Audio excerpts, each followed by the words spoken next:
So there might be little technical hiccups now and then, but we'll work through it. I Yeah, don't know if any of you have tried HiFlex or hybrid, where you're zooming and you have one person at the same time.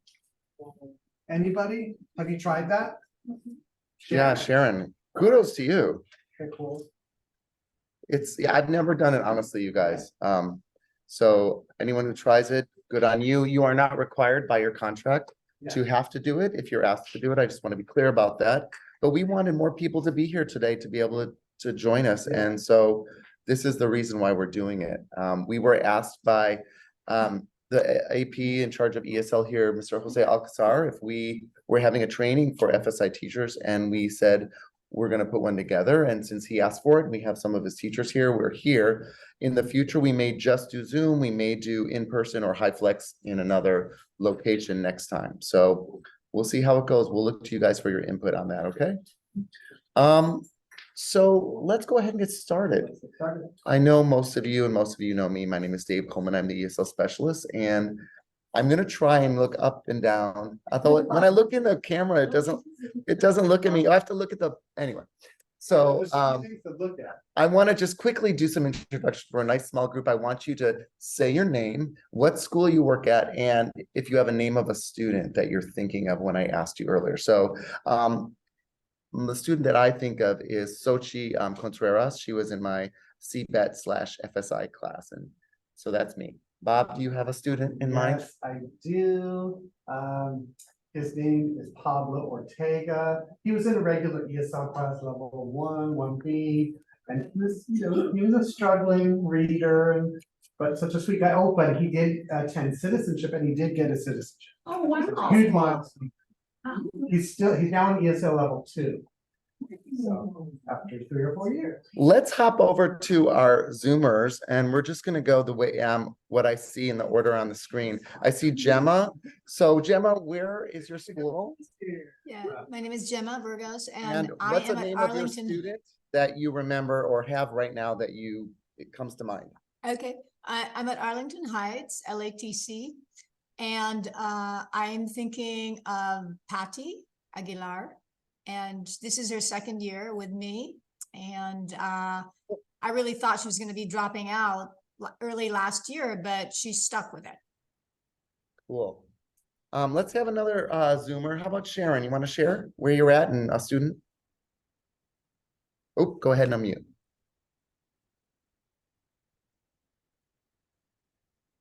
Okay, I knew it wasn't on, but I didn't see it. All right. I'm Sharon Powers. I'm at Marina Del Rey Middle School, which is part of the Venice Skills Center.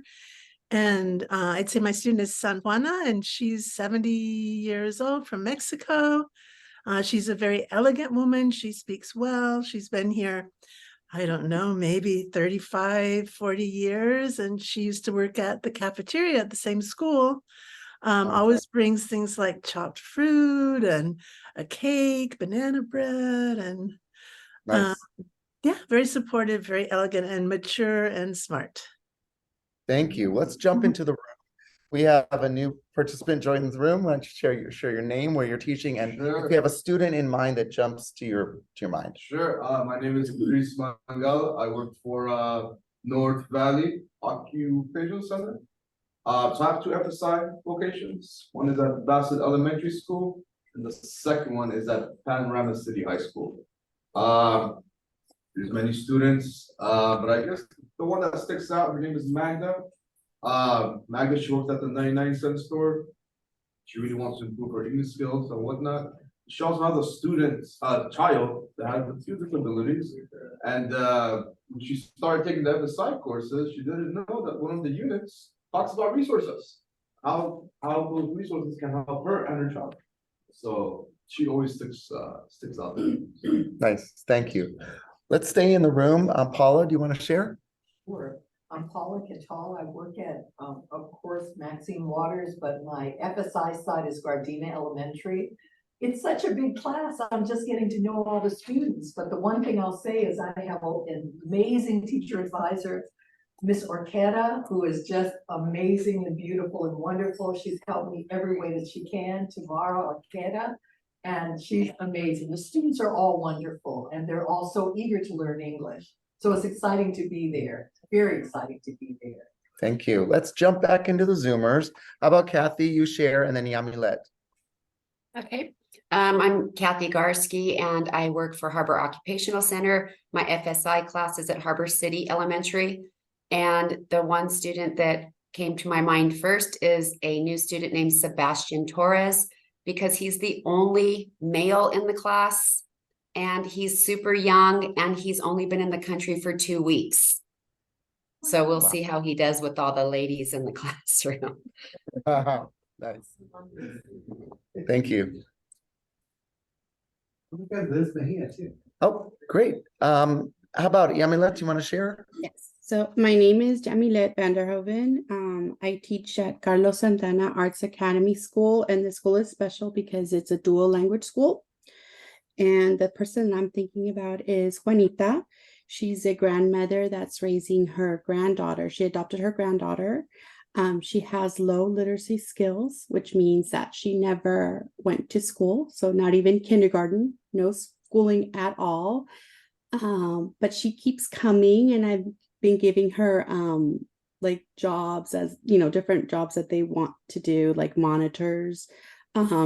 She's been doing the attendance for me this month, and she really likes to come, and she has a good attitude, and she's like, oh, I'm not learning, but I know she is. She's learning little skills, and I'm just so proud of her that she keeps coming every day with like a smile on her face. Nice. Thank you. Let's come back into the room. We have 2 more teachers here with us. Hi, I'm Janet Hawkins. I am at Altamont. Well, I work at LATC, Los Angeles Technology Center. The school where I am an FSI teacher is Altaloma Elementary School, not far from the main campus. And the student that I'm thinking of is Maria. She's brand new, and she's very timid and not completely certain about her ability, but she catches on quickly, and she's so eager and so excited and so precise, and it's just a lot of fun to teach her. Nice. Thank you. I'm Sylvia Parsley, and of course, I'm at Maxine Waters, but I'm at the branch Miramonte Elementary School in South Los Angeles. And the student who comes to my mind is Norma, and she only went to the 9th grade in her country, but I think she should be a teacher. She just has all of those things that are good for teachers. I mean, to be a teacher, you know, to share. So I don't know, she has her daughter, I think, is 8, and she's really into doing her homework with her and stuff like that. So, and she participates in the parent center, and I just really am proud of her, and she comes every day. Nice. Awesome. Yeah. Beautiful. We have 2 more folks in the Zoom, and if we can talk with Flavia and then Liz. I'm going to go ahead and unmute.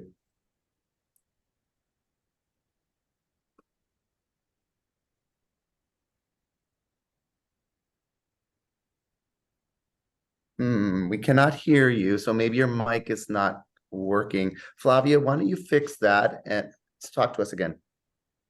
Keep working on it, and we're going to see if we can hear from Liz.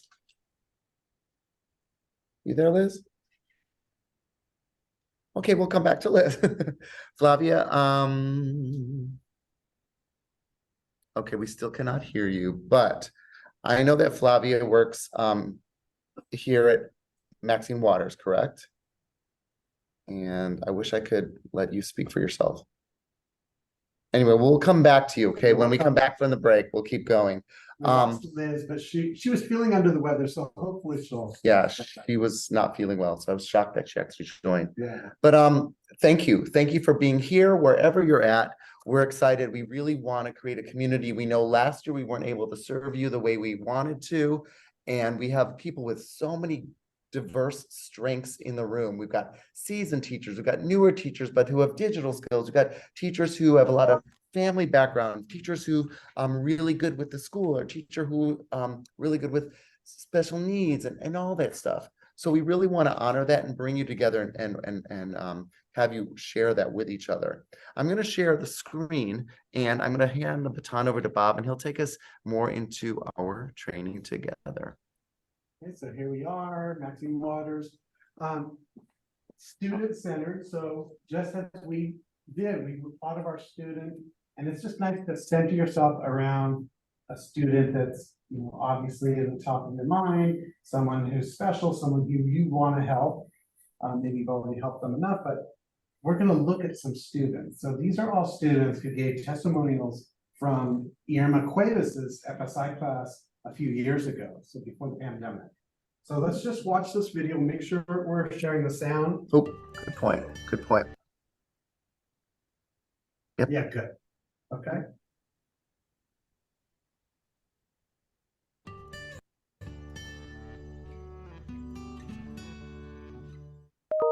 My name is Yolanda Torres and I go to Farndales Elementary School. My name is Maria Contreras. My name is Claria Pineda. My name is Luz Flores. The best thing about the FSI program is knowing English allows me to help my daughter with homework and the participate in school activities. Because I am learning to the reading, writing, understand, and English, language, and computer skills.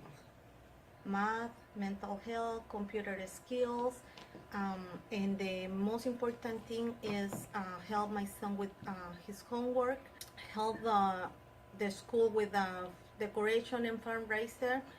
That helped my son to his self-esteem. The best part in this class is free. I enjoy the FSI program because of the amazing teacher we have. It's never too late to reach your goal. One day I will graduate and make my family proud.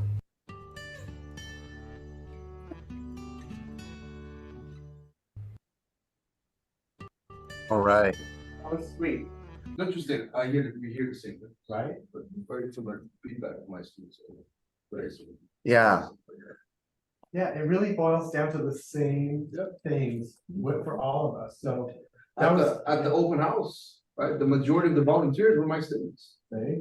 And what are they doing when they're at the open house? Collecting money, raffle tickets, giving out the pizzas.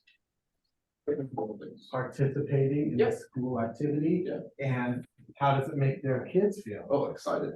They walk in, they see mom and the dad. It's great. So yeah, right there, we heard that. But we're gonna do an activity where this is kind of fun. So we're gonna figure this out, how we're gonna do it both in Zoom and in person, where we've imagined our student, we've heard from some other FSI students talk about why they like the class. So now we're actually going to draw a picture, but we're gonna give it a partner. And you're going to describe the student physically, obviously, because your partner is gonna draw that student as you describe them. Does that make sense?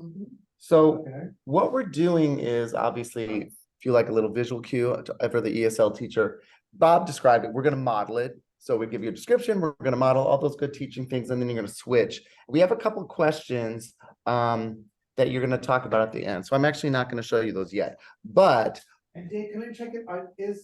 Can you guys see the screen? What are you guys seeing when you zoom in?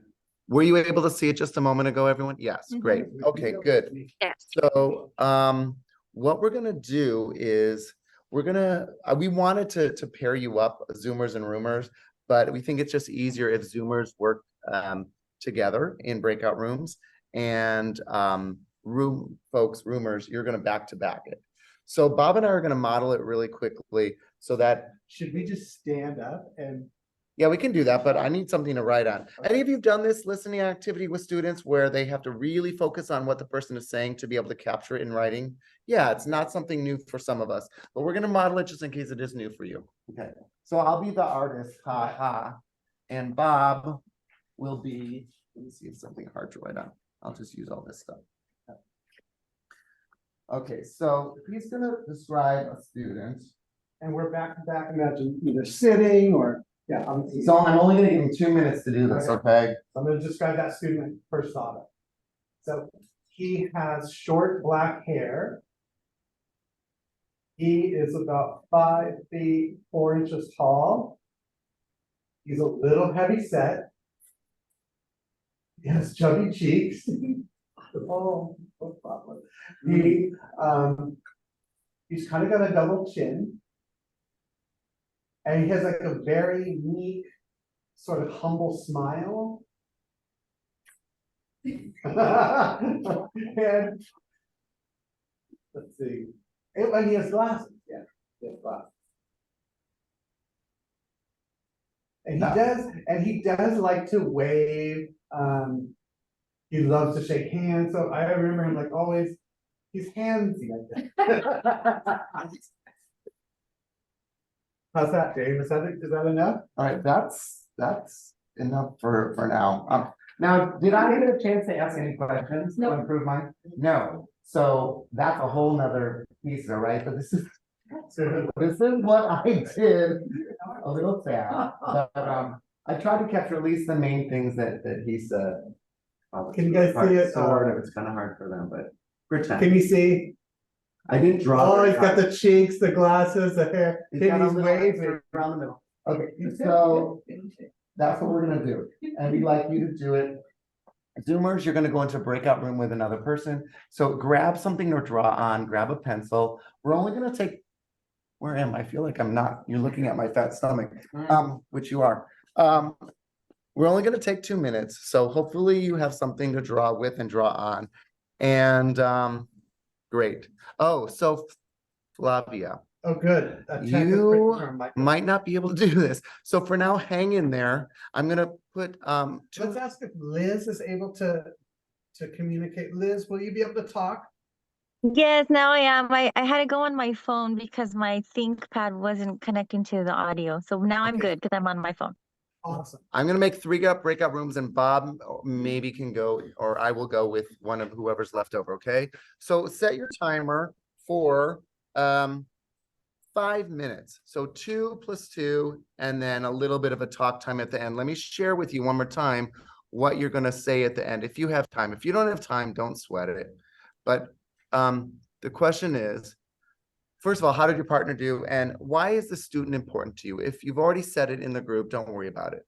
Mostly, we just kind of want to give you a chance to do an activity that you could use in your classroom, but feel what things you need to keep in mind as a teacher to make it work well for you. Okay, so I need you guys to be as much back to back or not looking at each other, okay? So I'm creating the group, the rooms in Zoom. You guys go for it.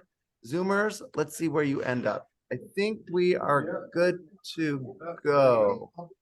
I'm gonna move you, Bob, to be with Kathy, okay? Here we go. All right. Okay, let's see. So Zoomers, go ahead and join your room.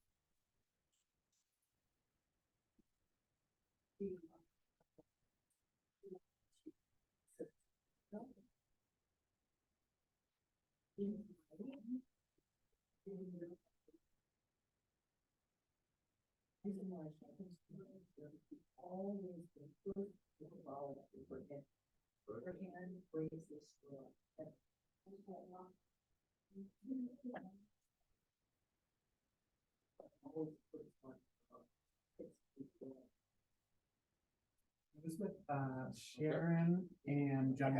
Is there anyone else straggler out there?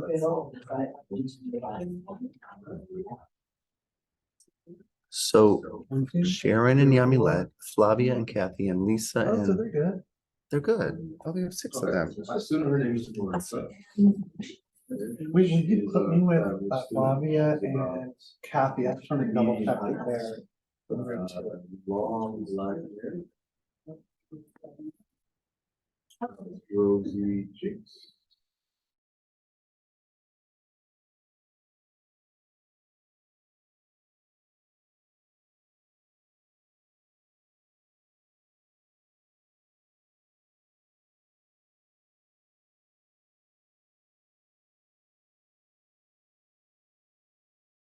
Everything's good now? screen. I mean, my face. That they start video. Sunglasses.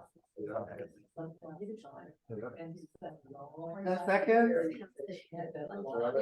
Close this out.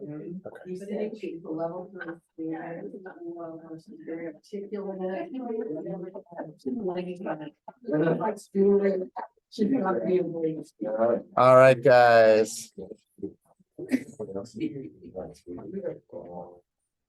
All right. I hate to break up your fun. I see some smiles. Always a good thing. So some of you have done this before with other things. A lot of time. What other applications of this instructional routine have you used this for? Let me make sure I can get everybody in the room. Feel free to unmute you guys who are Zooming for the entire rest of the time, because there were a small group and I don't think you have a lot of noise in the background, but you can just really feel free to pipe up that way. What other applications of this instructional routine of having people describe and draw have you used this for? What other topics? There's something on ventures where you have a desk. Yep. We have a desk and each student will describe like what's on the desk. Yeah.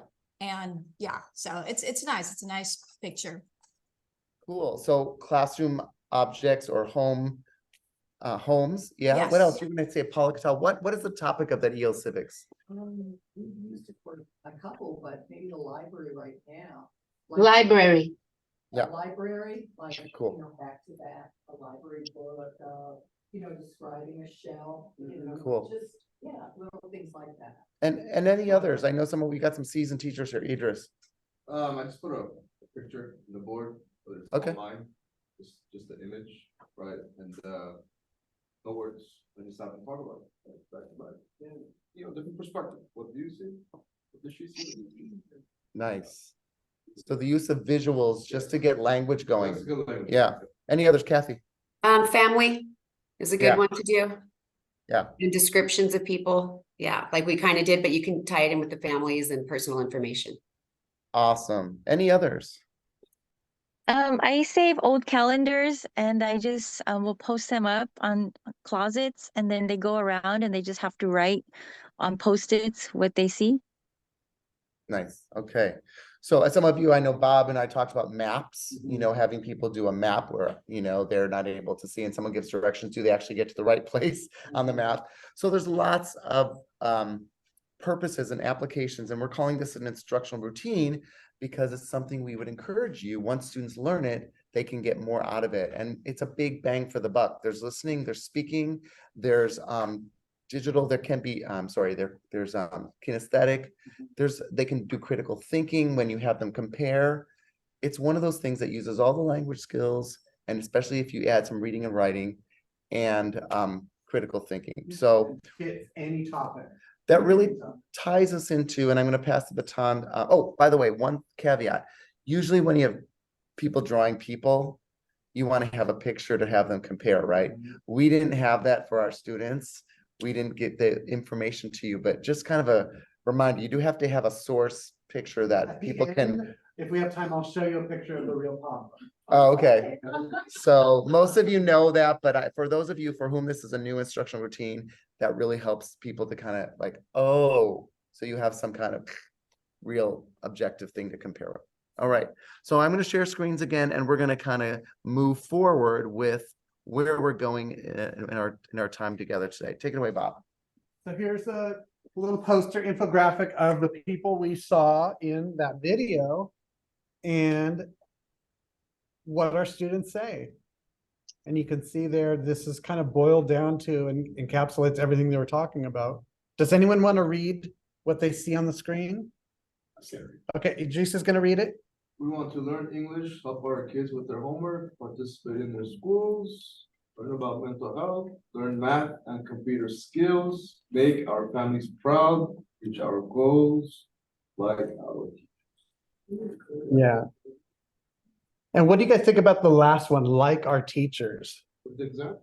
Exactly. The motivators. They really want to like us. And so we got to remember that most of us are doing such fantastic jobs that they like you, they like the effort you're putting in. But sometimes it's good to remember Maybe if you're getting too aggressive with one point, a grammar point or something, that maybe you need to just ease off the gas, for a little bit. So I like to remember that. So we're going to remember those things that they said, because basically what the students said, that's what we're doing. That kind of encapsulates everything about FSI. So here's our agenda for today. So welcome. We saw students at the center. We're going to keep them at the center the whole time. Look at our objectives and agenda. We're going to look at some of our bigger data goals as far as DACE and the division, and tie it into our maybe some data points that we can use. Then we're going to look at how do we prioritize and make relevant the curriculum, make our instruction relevant to the students. And then, like Dave was talking about, lots of instructional routines that are the big bang for the buck routines, things that we can use over and over, including data charts and share outs, calendars and graphic organizers. And then finally, teacher strengths share projects. So this is going to help us guide our COP work throughout the year, is using our strengths to lead some of these COPs. So we'll have a sign-up sheet. Oh, and then sign in and feedback. And we want to give you enough time to do that because it's a longer feedback form. We want to make sure you have enough time. So let's look at our objectives. So as you're looking at these objectives, think about your priorities for today and for what do you want to get out of this session. We're going to ask you to choose one. So Yeah. be thinking, yeah. Okay. Could someone read them out loud? A Zoomer, please. Sure, I'll read it aloud. Thanks, Flavia. Number one, put learners at the center of our work. Number two, identify DACE goals and FSI data. Number three, contextualize language skills for parent learners. Number four, prioritize learner-centered topics. Number five, use big bang for the buck instructional routines. Number six, connect classroom practices to K through 12 school priorities. Okay, so now you see the hand symbols here. So you're going to rank these a 1, 2, 3, or 4. Which one is your priority? And are they just going to choose one, Dave? Choose one and show, like, maybe you like number 6 or maybe number 3. When you walk away, what's the thing you say, I really want that to be something I'm going to implement? So you could just show fingers. This is a good thing you could do with your students, is have them show which number is the most important to them. I see a 6 from Kathy. I see a 1 from Flavia. 5 in general. What do you guys got? We got a 1, we got a 5, maybe a 6. No, 1 and a 5. A 1 and a 5. Okay. I like that. Cool. Yeah, I like the big bang, the connected classroom practices to the K through 12 priorities. Big. So we didn't really get any 2s, I don't think. 1, 2. Oh, okay. Yeah, I would love to know other users' vision. Like, Yeah. Oh, yeah. We're not That- doing that- big picture vision, but we're going to do. Right. I was in. Nice. Yeah. Did we get any 3s? Interesting. 'Cause That's that was very interesting. different from the Yeah. data we got. Okay. Okay, so talking about using feedback and data. So we're using the data that we got from the RSVP for this session. So we asked you some questions and we're showing you some of the data from what you guys said. So I think maybe 6, 7 of you participated in the RSVP. And just like when we were in our class and the students, we put students at the center, their needs, their priorities to help us prioritize. Right. In trainings, there's a ton that we can do. What do you care about? So we wanted to know, you're at the center of this training we hold. And so we wanted to show you what you had said to help drive our work today. And if you remember the question, how we framed it, it was coaching, whether you wanted to be coached, something that you needed help with, or that you felt that it was your strength and you could coach somebody. So that was our framework, right? So we had red is you need a coach, you need help. Blue is I could be a coach for this. So one of the questions was connection. And this is that number 6 objective, right? So I have a strong relationship with my K through 12 host school administration, the parent community rep.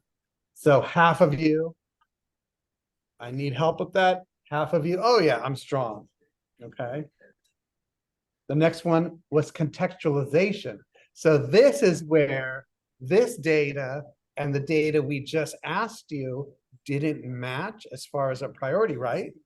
So this is why I love doing this with students, Because with ESL students, sometimes they don't understand. So if you ask for a survey the first time, maybe they didn't quite understand and they're just saying yes to something that they really wanted to say no. So it's good to do several pass-bys or flyovers with when you're asking this important question, right?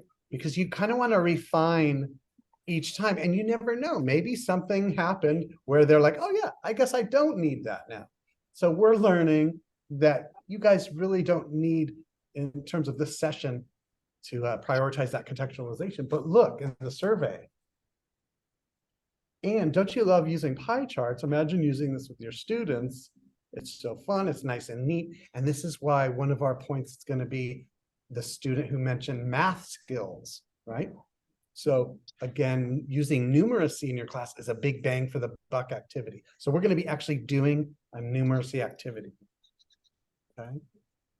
And then this is interesting. Let me move the, okay. Can you see this one? So on a scale of 1 to 5, I'm interested in collegial coaching with in our COP. So this was kind of the umbrella that we're looking at in terms of you wanting a coach or wanting to coach someone. And what do you notice with this data? The scale of 1 to 5. 1 meaning low interest in this. 5, high interest. Nobody has high interest. In what? Coaching. Right?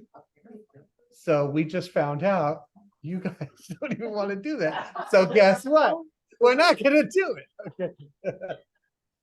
So again, using feedback in your class needs assessment, many passovers or flybys with the same questions to refine what your students, especially ESL students, they might not have gotten it first or second or third time. And then you start realizing, oh, I need to sort of switch my tactics here. They don't even want this.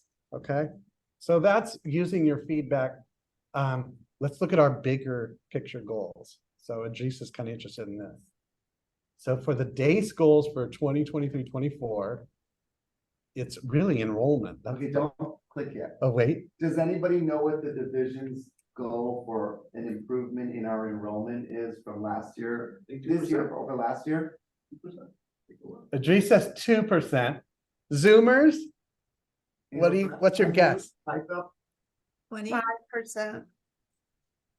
10%, Kathy. Sharon says 5. Anyone else? We got 2, 5, and 10. 15. 15. Okay, Flavia. 20. It's like, Find out. it's like the price is right. 15. So 10% was last. Woohoo! Yeah. So this year it's even more. So we're like, no. 15%. Right? Yes. Yeah. Over last year. That's the goal. So what if Enrollment. we're already high last year. We gotta move it even higher.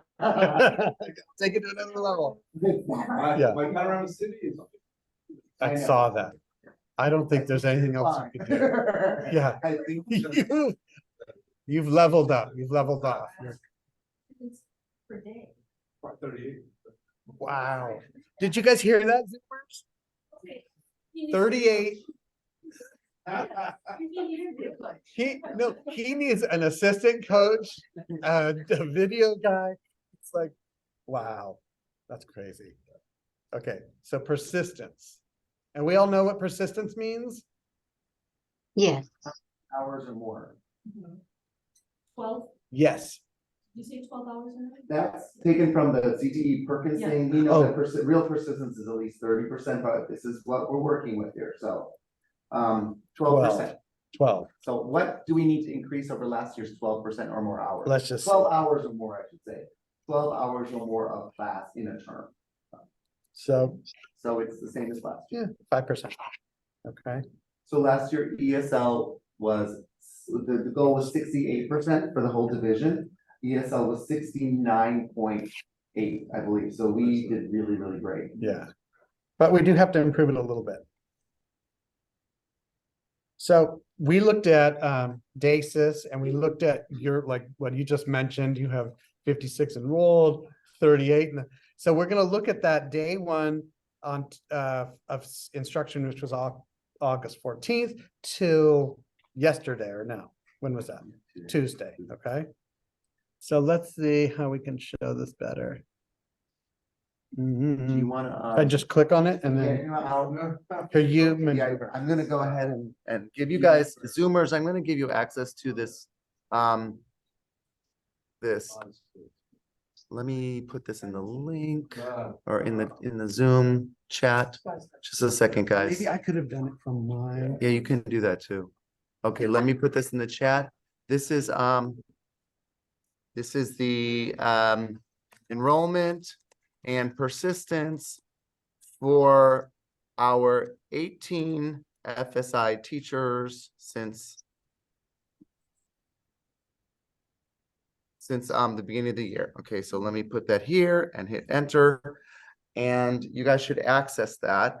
And while you're looking at that, I'm going to talk to everybody, whether you're in the room or at home. So what we want to do is have you do a little numeracy. Our students said math was important to them. Math is important to us too for our jobs.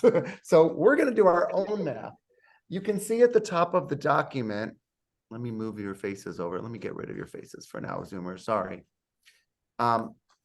That this, we have some data, and you saw that enrollment, the goal is 15% increase over last year and persistence over last year. We weren't able to get that data in time. So we're going to look at this next time we get together. However, you can see our enrollment and persistence since August 14th for our 18 FSI teachers.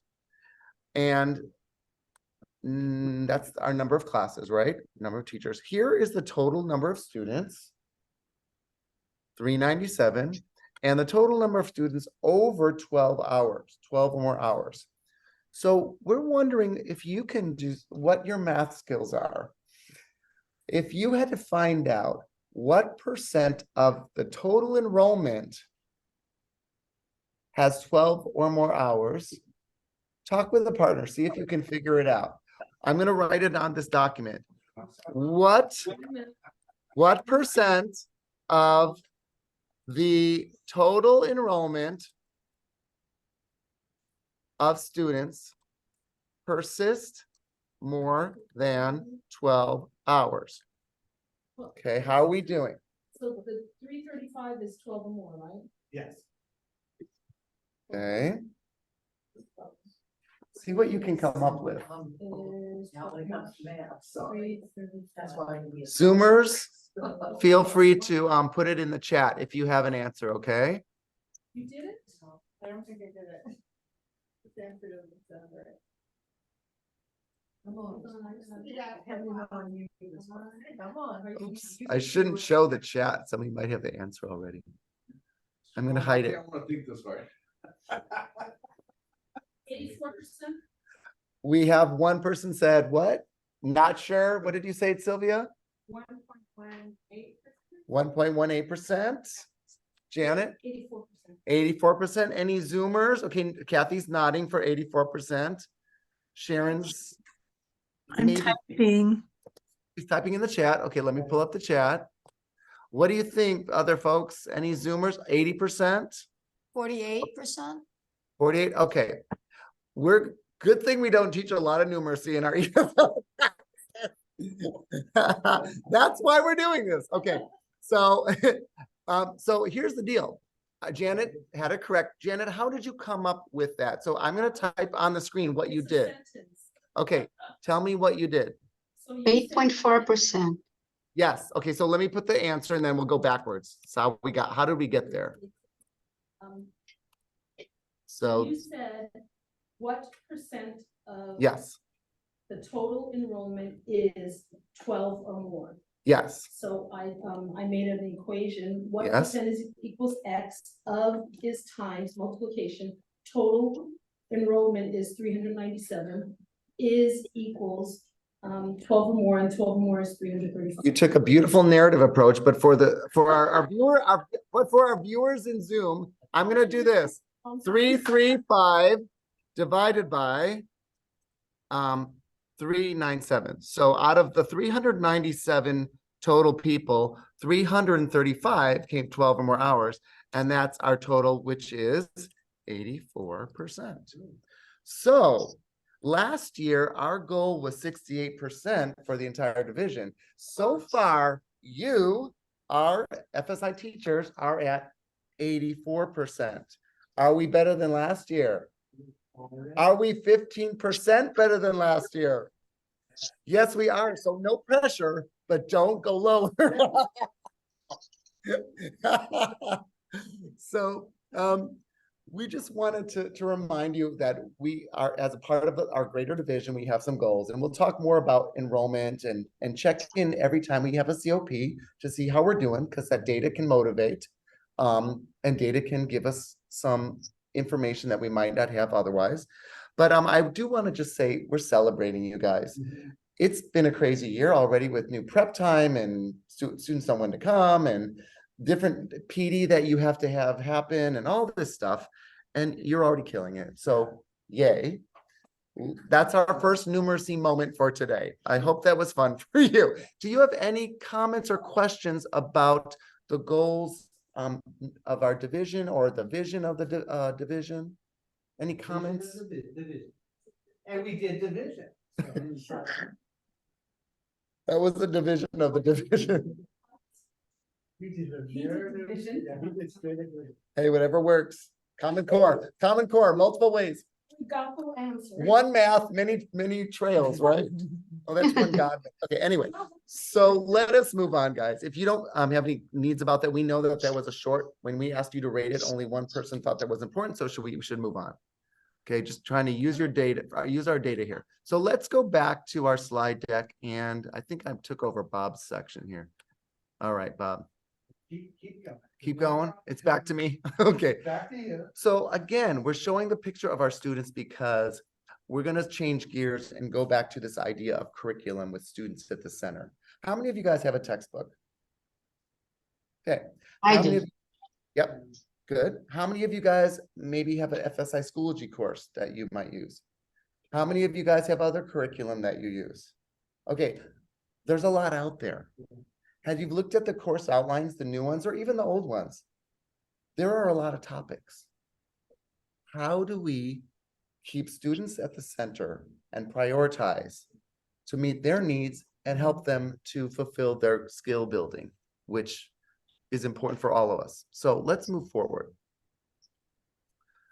First of all, let's think about FSI and ESL. We're going to do two things here. Bob, help me remember. Okay. This is actually your part, so I'm going to ask So you we're to. gonna do, what's different and what's the same with the ESL class and the FSI class. So think of a regular ESL class and now think of your FSI class. What are the similarities and what are the differences? Are we going to have the Zoomers annotate, or we could just have them call out? Do you Zoomers, are you comfortable annotating on the screen when we share screen sharing? Not so just much. now? Okay, then just call out. Yeah, Can you do differences and I'll do same yeah, from your computer? yeah, I'll do this. So if you have something that's the same, what do all ESL students, traditional and FSI, what's the same for them? What do they want? English. Okay, grammar. Okay, what part of English? What do you mean by English? Conversation. They all want that. Conversation, yeah. What else? Computer skills. Computer skills. Thank you. What else? Make this big. They want to be able to help their children. For all ESL students? Maybe that's a little bit different. Only the parents, I would say. Okay, good. Writing. Reading Good. skills. Keep calling out. If you have a different, Bob will write it in there, okay? Better pronunciation. EL civics knowledge, like going to the library, taking a bus. Improving listening skills so Right that they on. can have better conversation. Right on. Employment skills. So I'm gonna put EL Civics with CASAS, just because it's WIOA and because I'm running out of lines. Anything else that is the same with all of our students? I think basic life skills. Okay, good. I'm gonna put that with, no, it's okay. Let's do that separately. Conversation. Yep, good. We got that one. Oh, you have it. Sorry. It's okay. It's all good. Process. Good. Oh, I meant to put that over here. So CASAS is what? What is CASAS for? Reading. Yep. And we have some information about how that's getting harder this year. Let's keep talking. What else? What else? Anything else that all ESL students, whether they're IET or FSI or distance learning or citizenship students want? I think we got most of it. Okay, let's go to the differences. Bob is going to type those in. What is specific to FSI? We've got a really great starting point, helping children with homework. What else? Understanding how to communicate with your children's teachers. Yes. Understand the American school system. Read report cards. Yes, yes. Yeah. Helping our parents navigate the school system. Mhm. And understand IEPs. Because Social sometimes they don't understand services. how to read those. Be able to participate in parent meetings. And volunteer. Or ELAC. That. Mhm. Parenting or issues they have with their children. The LPAC testing and the ESL student, they actually call it language development. Understand how they can get help when they need, whether it's like counseling or food stamps. Community resources. Mm-hmm. I think that's all. I That's- do that in ESL also. Yeah, because they ask for it too. It's for both. What's specific to parents? Which resources are specific maybe to parents? I'd say childcare programs for their kids, tutoring. Enrichment classes. Which one, Liz? Enrichment. Enrichment. Enrichment classes that LAUSD offers, we have to remind our parents that enrichment is out, getting our parents to have their kids sign up, things like that. Choices applications, Mm-hmm. the magnet. PTA? Yeah. Parents with special needs, IEPs, I missed that one. Yeah. Anything else? Where to go when there's domestic violence.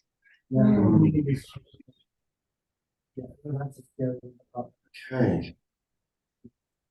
Before we move on, I want you to look at the things that are the same. See if there's any repeated words, or if you could find a word, just think, don't say anything out loud.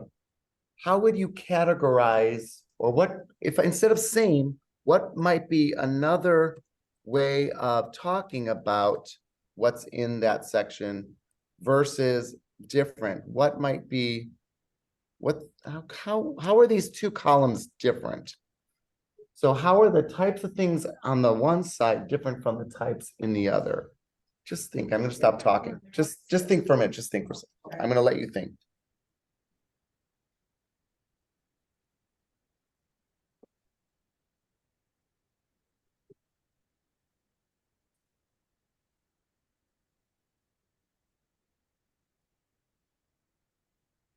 Zoomers, I want you to type in the chat, rumors, tell a partner.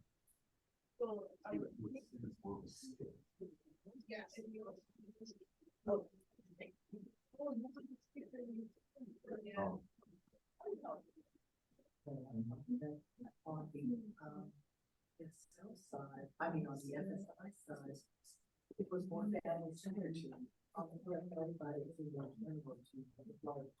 Zoomer, you guys can type in the chat. Whereas.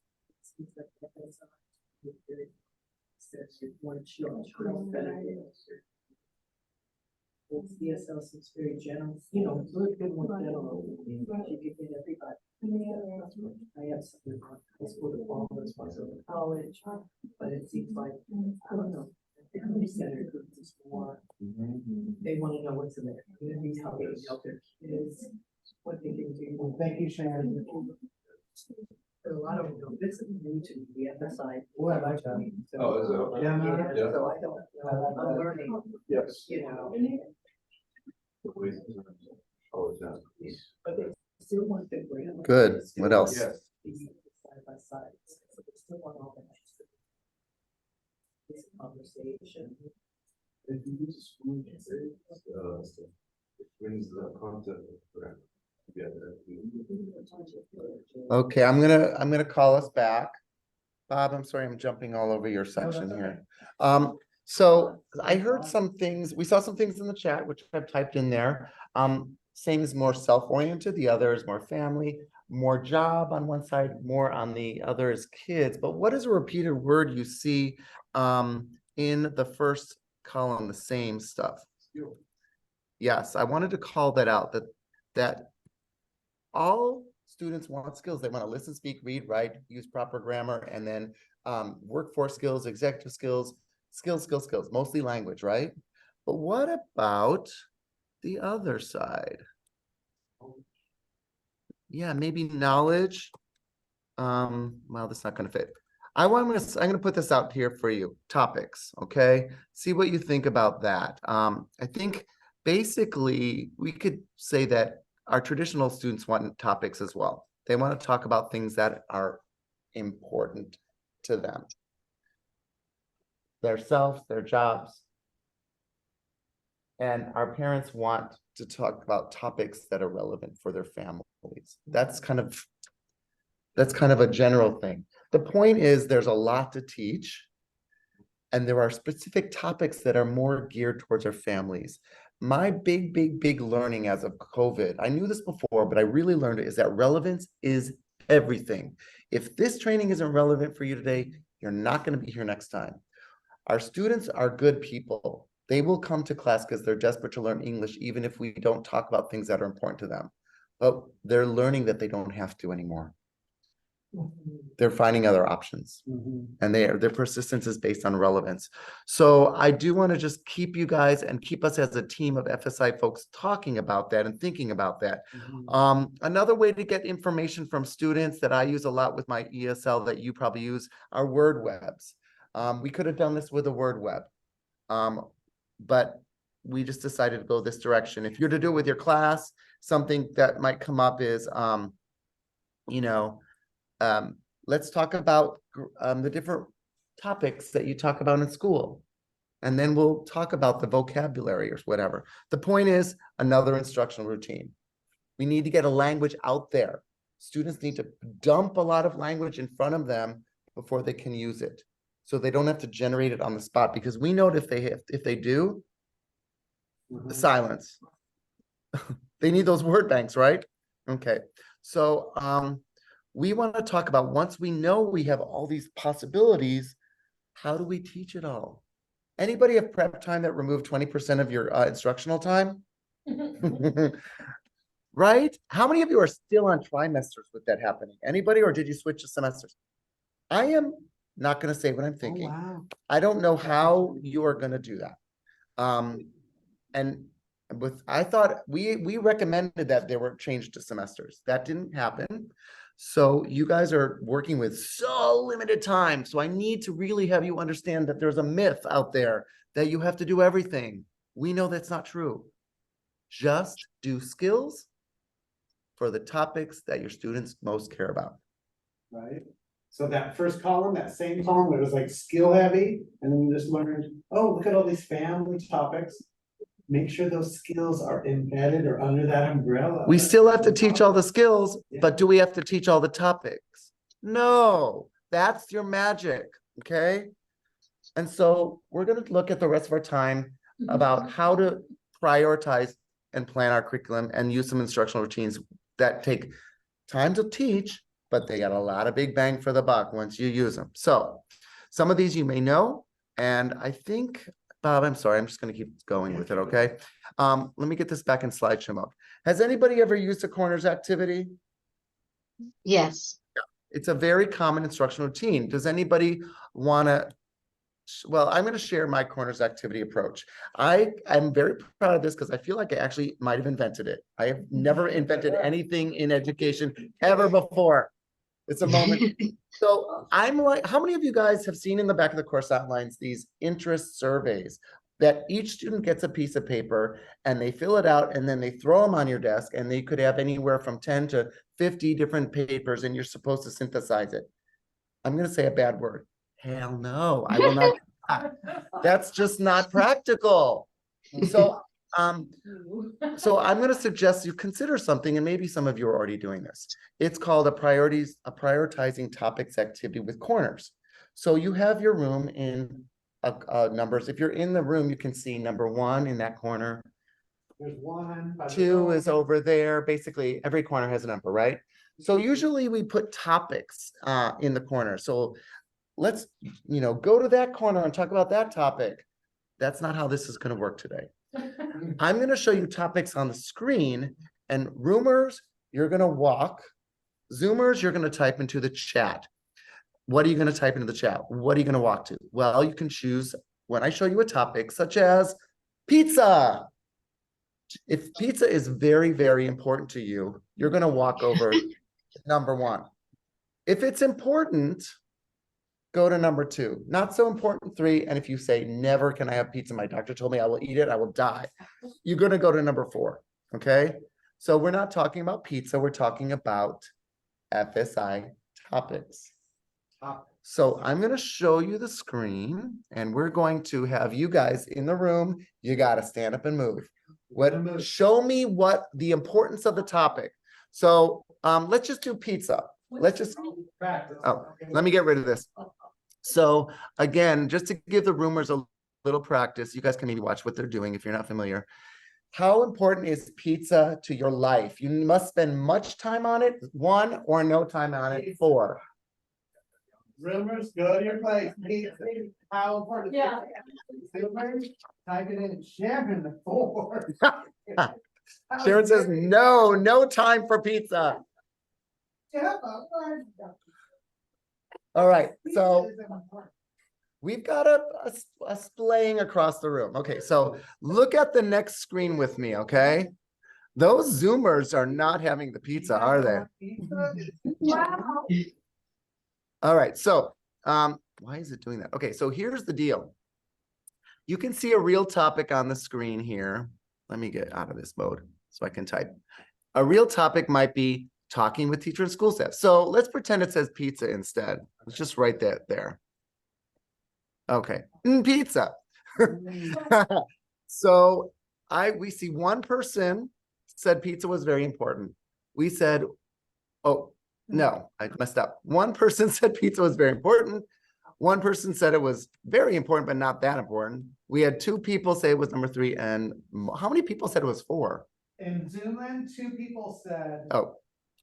And add another one to column 3. Kathy's a 3. Okay. A 3. All right. Then 4, we had 2. Okay.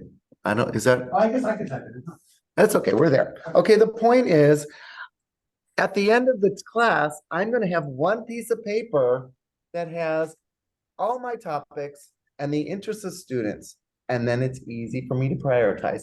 But what makes this even a better idea, now how much would you pay if I said that because we don't have a real class, right? We have got 4 people. If I have 20 people moving, every time they look at a topic, if I say pizza, let's pretend this is pizza, introduce yourself, share your names of the people in the group, and tell your favorite pizza. Okay, so what am I doing? I'm building community, and I'm having them initially engage in the topic. So they're learning what the class is about, pizza. No, just kidding. All right, so roomers, you can come sit down. All right. So Okay. does that make sense? Absolutely. So I am going to take away the pizza, and we're gonna do it. Zoomers, I want you to type into the chat, how important talking with teacher and school staff is for your students. Is it super duper important, number 1? Is it very important, number 2? Sort of important, number 3? Or we don't do this at all in my class? I want roomers, go to the corner of show how important this is to you. Talking with teacher Teacher and school staff. Is it uber, super duper important? Number one, if you're a student or your people, from what you know about your students. Here, Dave, I'll do the tally. Please do the tally. Okay, so make a choice. You got 30. Pretend you're a student. Pretend you've asked your students this. Hopefully, maybe you have. We're trying to model that assessment is really important. Because you don't got much time. Okay. So Bob, you're doing the Zoomers, Doing Zoom. and I'll add the roomers. So we've got another person for 2. We've got 2 more people for 2. And then we've got 2 more people for 3. Okay. So, wow. Look at that. My class is really spread. For me, if I were to do a training on this, or if I'm in my classroom with my students, I'd have to have a conversation with them. I might average it and say, this is probably a 2, right? Yeah. So I might highlight that in my notes or just circle the number 2 and say, this is pretty dang important. It's not the most important thing, but it's pretty important. Let's see how it might compare with some of the other topics. Let's look at the next topic, and you guys move in the room, and you guys in Zoom type into the chat. Understanding grades and reclassification of students from ESL to English speakers. How important is that for your students? Understanding my kids' grade report and maybe helping them change from an ESL student to an English student. So we'll talk about that. Just think about grades. Grades. And your kids' grades. Your K through 12 kids. Do your parents want to know how to read the report card? If you don't know, just guess. Oh, we have quite a few ones in Zoom. Wait. I did a chat. Oh, well, so that's okay. So 1 is the number 1 most important thing. Yeah, very important. Okay. The most important. Yeah. Right. 1 is highly important. It's a low number, but I mean, it's the number 1 thing that your students want. And if you think it's better to do 4 high and make that, that's great. So Bob, are we good with our Zoomers? Do we add the roomers? Let's add the room. So we've got 3 more 1s. Let's make it 6. Sorry, I did it. And then we've got a 2. Make her a 3. Okay. And we do have to divulge that in the room class, we have Candy. There's candy in the number 1 corner. All right. Let's move on. Let's move on. So we want to show you guys that this doesn't have to take a lot of time. But what would be a good question to have students talk about once they tell their names and they're in the grades corner? What could be a safe, inclusive question that they could get to know each other? That they could just. What grades? Oh, about grades? Yeah. What question could I have them talk about? Any thoughts from our Zoomers? We are the parents, maybe we can ask about our kids' grades. Yes. Do you think that's scary for people to talk It could about? be nerve-wracking. I think that's, if you know your students and they love each other and they don't shame each other, awesome. I think that's a little risky, but you know better. I might say something like what, Kathy? I would just have them ask each other, do you understand when you get the report card? I wouldn't ask them what grades their kids are getting. I would just say, do you understand everything on the report card? And maybe are there some things you don't understand? That's Yeah, remember, it's students talking to students, so it's got to be a simple question and a simple answer. Good. So you don't have to do that. I'm just saying it makes it more fun for students because they're seeing what the class could be about, but they're also meeting their friends in the first week or week 5 if you do this in week 5. All right, let's look at next one. Helping with homework, studying, and tests. 1, super duper important. 4, not at all important.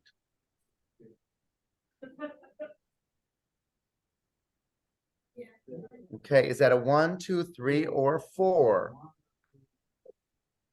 Okay, so Bob, I'll let you do it all. I'm gonna stop. I've had students come up to me with their child's report card. Say, can you explain? That was already, that's, I used to. When students bring stuff to your class, it's important. Yeah. We'll talk. That's how I change my teaching because students start bringing stuff to class. And I'm like, wow, I gotta address this. Okay, so what do we got? 9. Okay, so Very let's, important. guys, I'm not gonna do this whole thing with you. I'm gonna show you the other topics. Rumors, you may sit down.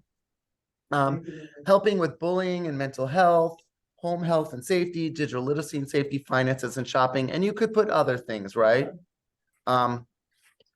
So, but you would keep going, and you could do this in probably 10 to 15 minutes, right? Once they get the knack, they do it, they move on. So which is the thing that we would spend the most time in?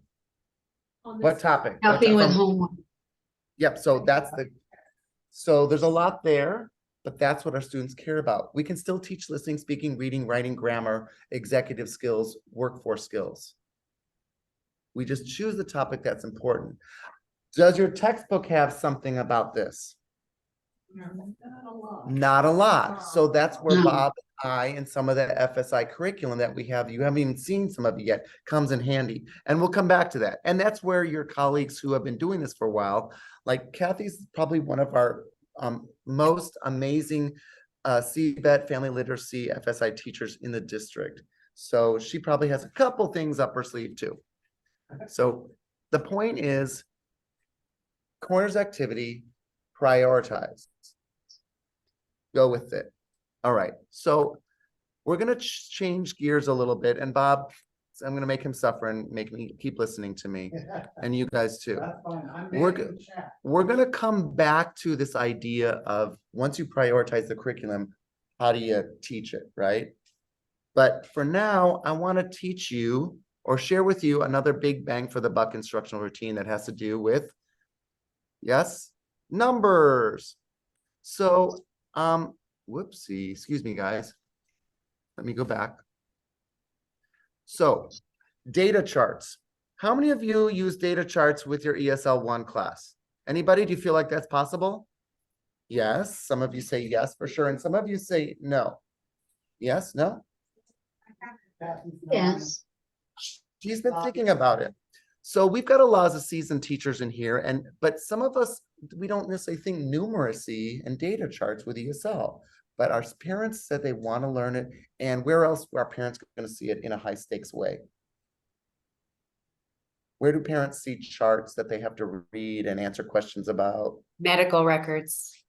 Yes. School report cards, things at school, different things like that. Anything that we put in front of them that they have to do well on and we make money from? Process tests. Yes.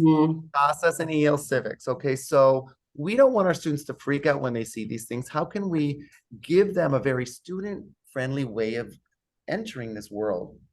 Well, I love, and I stole this big bang for the buck routine from Betsy Parrish. She's one of the United States' most senior ESL people. She's out of Minneapolis. We use charts to process important topics. And guess what? We can build community, improve all the language skills and grammar, the sub-skill of grammar, academic language, math skills, and reading skills. So you see some pictures on the slide. You see these students. Whoops, let me go back. Sorry, guys, clicked in the wrong place. You see some students, you see an example, and you see a handout. This handout you're all going to have access to. This is Betsy's description of how to do this. We're going to do this too. So I want to tell you a real quick story. So I was subbing at Evans for an ESL 1B class, 2-hour class. Actually, I didn't know what level it was going to be. But I went into the class and they were talking about work. And I said, ooh, I could do a 1-question interview data chart report back. I didn't do any planning for it, but I taught this before. And so I found out in the textbook, started with the textbook, they were doing work, question and answers. And I said, ooh, we can do this activity where they ask each other questions, they chart the data, which you can see examples, and then they use academic language to report out what they learned. Yes, I did this as a substitute in a 2-hour block, students I didn't know. It was awesome. So you can do this with ESL 1. This was ESL 1B. So what is it? Okay, it's not just doing a mixer, it's taking a mixer on steroids in a way that students can access. So it's usually called a 1-question interview. Anybody done a 1-question interview? It's really great for ESL 1, but it can work at high levels too. I put one or more questions because higher level students can add a little more without. Do you want me to share the link in the chat? Yes, please, Bob. Bob's gonna share in the chat if you guys want to look at that Zoomers. On that description of a one question interview. Okay, and then people in the room, I'm just gonna show you the screen. So how do you do it? First of all, and we're gonna model this. First of all, let me get their faces out of the way. You're gonna write a question on a tally strip. It's a one question interview, so it's one question, and then there's room for a yes, tick, tick, tick for everyone who says yes, yes, yes, yes, and tick for people who say no. And if you want to make some notes, if you're a higher level student and you hear something and you can report it back to your team, great. Not a lot of room though. So each person's going to get a different question, and you're going to do a basic mixer. Oops, first of all, yes, you're going to do the mixer. Then you're going to go back to your group who's got other people have the same question because you're helping each other. We need support. We're ESL. So I don't have to do this all by myself. I got another person or two who is also asking the same question. Then we're going to go back and we're going to share our data. Like how many people said yes? How many people said no? Then what do you think we're going to do that data? Make it from a verbal to a visual. So we're going to create bar charts. Some of you might like to make pie charts. Choose your weapon. Then you are going to write sentences or a paragraph for your higher level students using sentence or paragraph frames and academic vocabulary and college and career readiness sentences. It's awesome. So we're going to do it. Let's try it. We're going to give you 4 topics, and we pre-did the questions. Oh, okay. So you have those? These are blank. Okay, these are the other ones. And I'm going to have to type these. Wait, how are we going to do this with our I know, how are we gonna Zoomers? do the Zoom? Oh, so what's going to happen? Let me stop sharing, and I need to look at you Zoomers. You can cut and paste them? I am going to put them in the chat, Okay. and people are going to walk up to the screen, different people one at a time, and they're going to address all of you. They're going to ask one at a time. For example, let me see the question. Here's a question. Do you know what K-12 ESL students must do to reclassify? Gemma, yes or no? Come back to you. Kathy, yes or no? No. Good. I'm going to mark no. Gemma, what do you think? No. Okay. Sharon, yes or no? Do you know what students have to? Okay, great. And Flavia, yes or no? You get the No. idea. So I'm making a tally. So when I come up to you, you're going to ask a question. You're going to answer the question. And then each one of you is going to ask the person standing in front of you your question. I'm going to put 4 questions in the chat. Just choose one and pretend that you have a tally strip. I want you to kind of get the idea, even though you're remote, okay? Okay. So give me a moment to type into the chat. And this is a moment for you to think about those topics that FSI students really care about while I type into the chat, and think about what might be questions that they might ask each other about those topics. So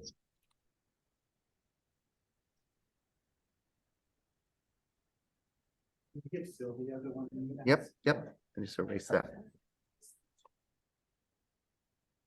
I'll put them back up.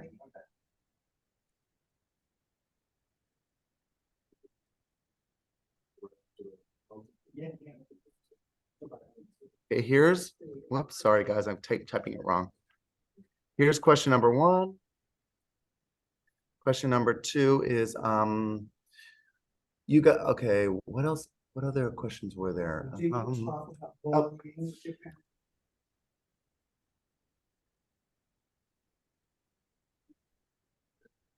What other questions are there, Bob? Can you read them to me? Do you use your K-12 schools calendar as a part of your curriculum? The basic dates. And what's the last one? Do you teach parents how to read grade reports?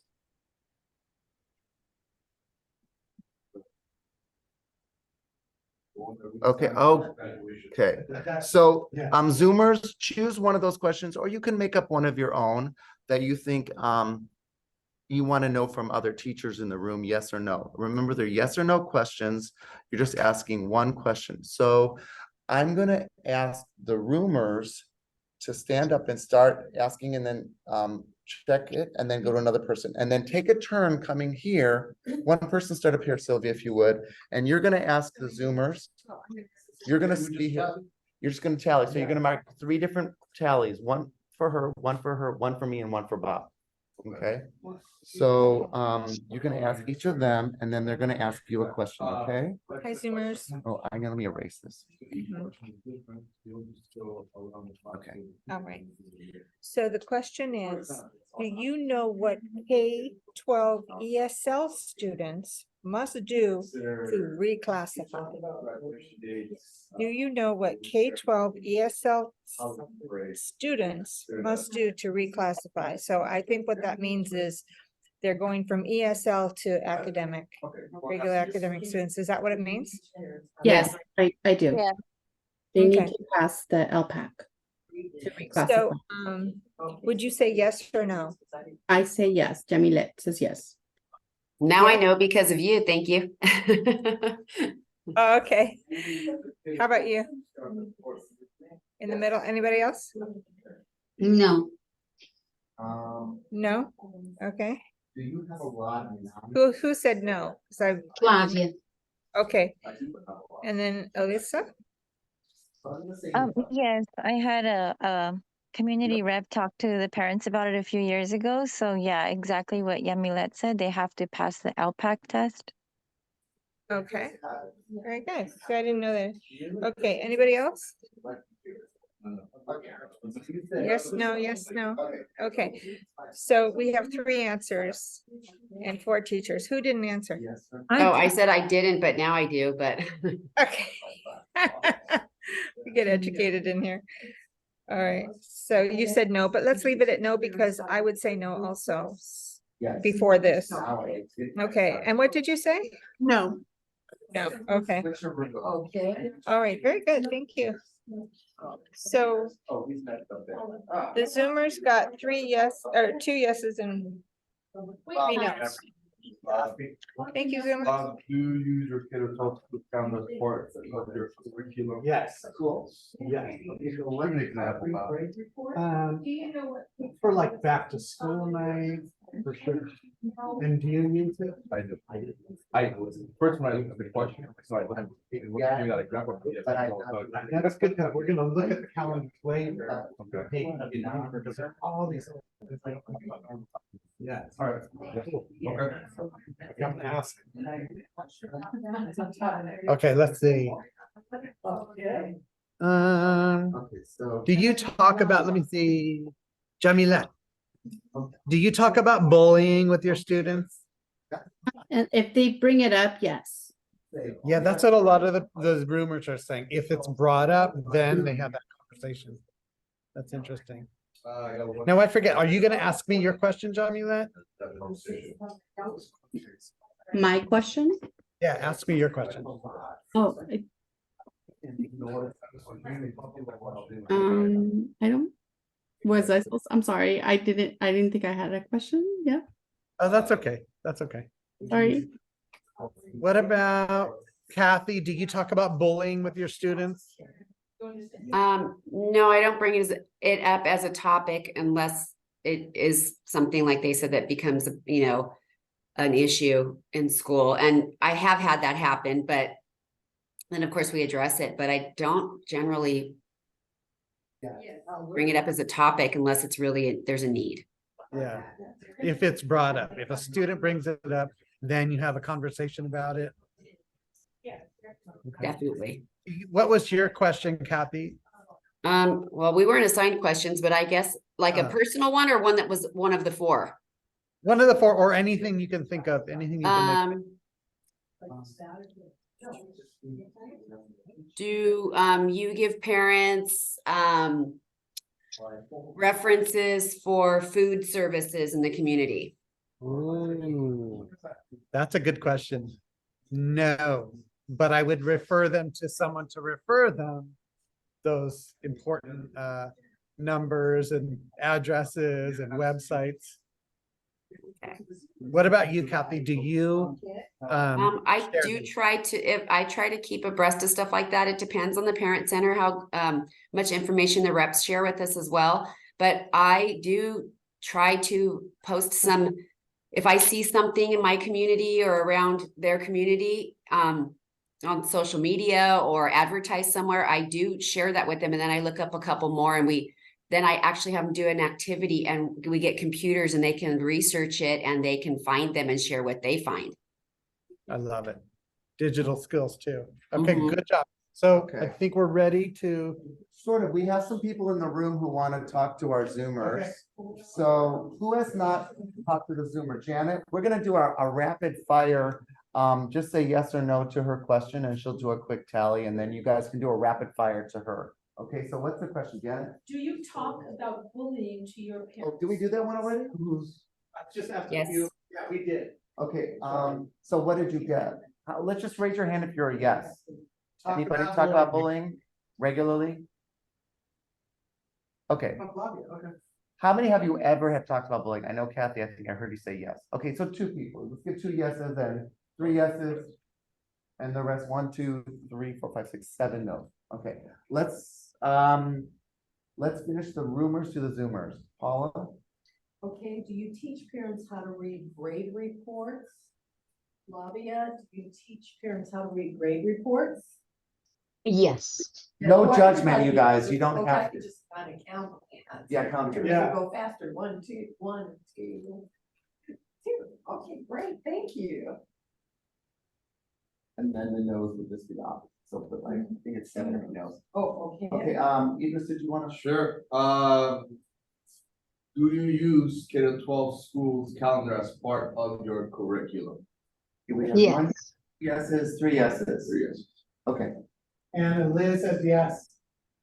okay, yeah, And Flavia. cool. So now Zoomers and rumors, you're gonna raise your hand just like they did. Let's start. I see Gemma up in the top corner. Gemma, what's your question? Go ahead and unmute, okay? Okay, go ahead and unmute, okay? Do your students ask for help with math so that they can help their children? Raise your hand. No. So there's anyone, how about Zoomers? Also raise your hand. Wow, No. a lot of no's, all no's. So how many of us are there? 1, 2, 3, 4, 5, 6, 7, 8, 9. 9 no's. Wow. Okay, great, thank you. Kathy, I see you next.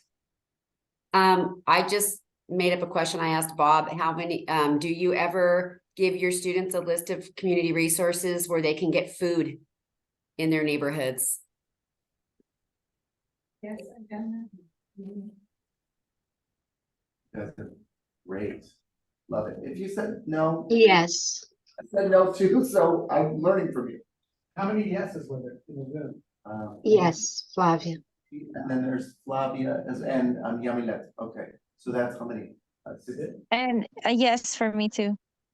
Okay. No, really. All right, thank you, Kathy. Sharon, another one of our amazing family literacy teachers. You're good. Do you include newsworthy topics in class discussions? Yes.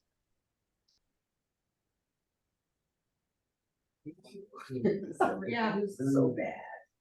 I stick to the weather. Very good. Okay. All right, any Zoomers, raise your hand if you said yes. So yes, we have a yes Zoomer from Kathy and Flavia. Can she repeat the question? Yeah, Do you include newsworthy topics in class discussions? Got it. Yes for me. Yes. How many in person? How many rumors said yes? Oh, that's that. okay, great. I see Yamilete, you're next. Wanna unzoom or mute, unmute? Okay. I'm doing a question. Yeah.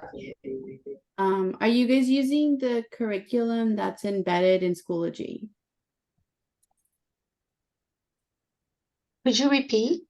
are you using the curriculum that's embedded in Schoology? It doesn't have to be 100%. Let's just keep it any of it. Any of it? Because I mean, I know we Yeah. use everything. I'm using it, but I'm also using Burlington English. So I think there's Me 4. too. 1, 2, 3, 5, 4, 5, 6, 7. Okay, It's almost like an appetizer. okay, cool. Flavia, what's your question? Do your students know their rights in what concerns the decisions the district makes about their children if they have a disability?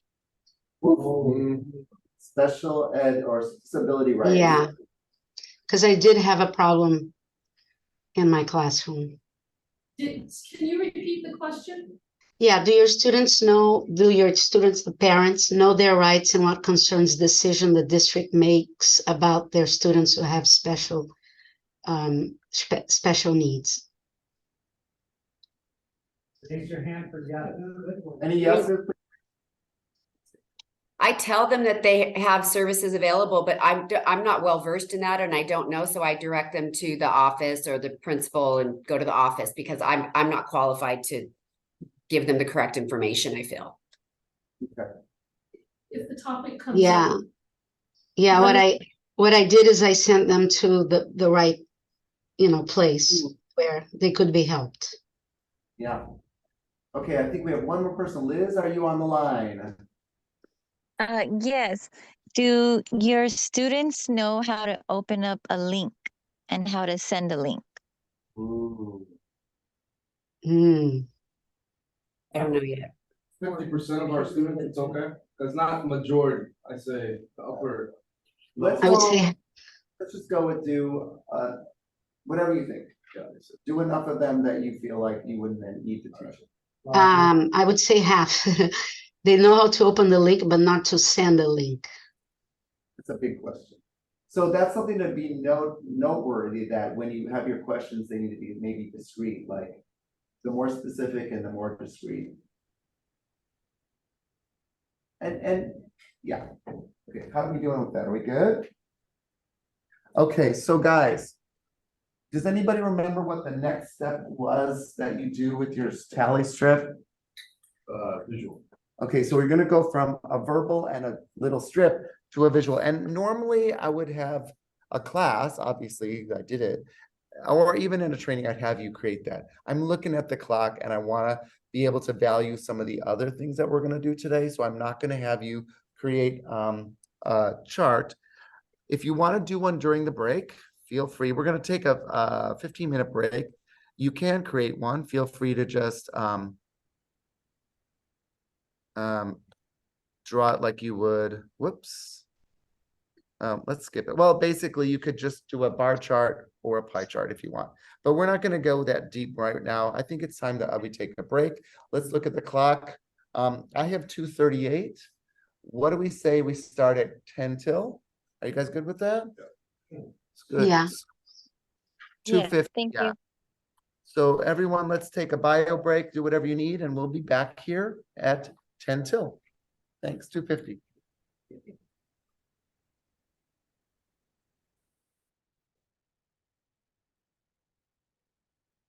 We're gonna come back together.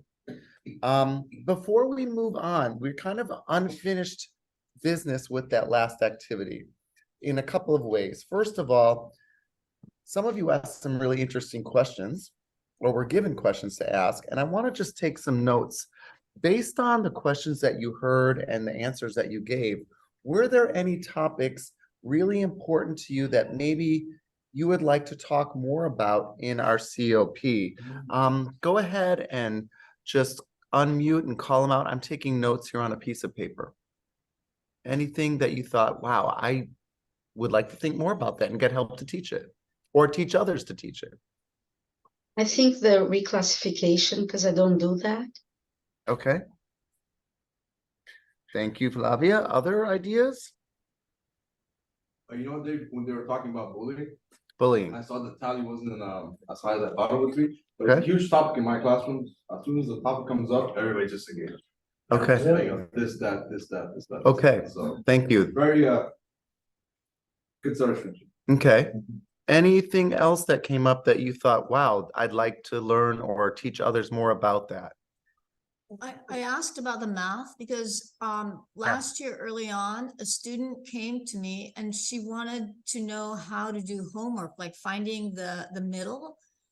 And I explained to her, but then I never heard from her. But I'm sure that there are a lot of parents who need this.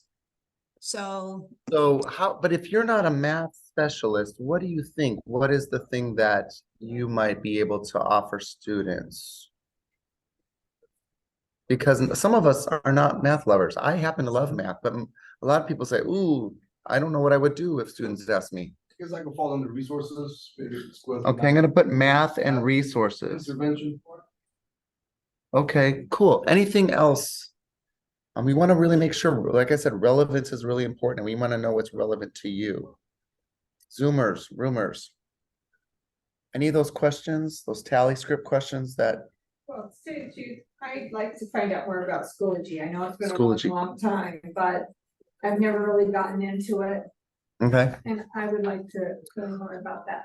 yes, I started looking it up the other day and started exploring a little bit, and I thought, okay, a lot of people talk about this and want to use it, yeah. and how can I? So you're coming back into the system and want to know what's there. Also, I will let you guys know, everyone, that we're going to be upgrading that or updating it.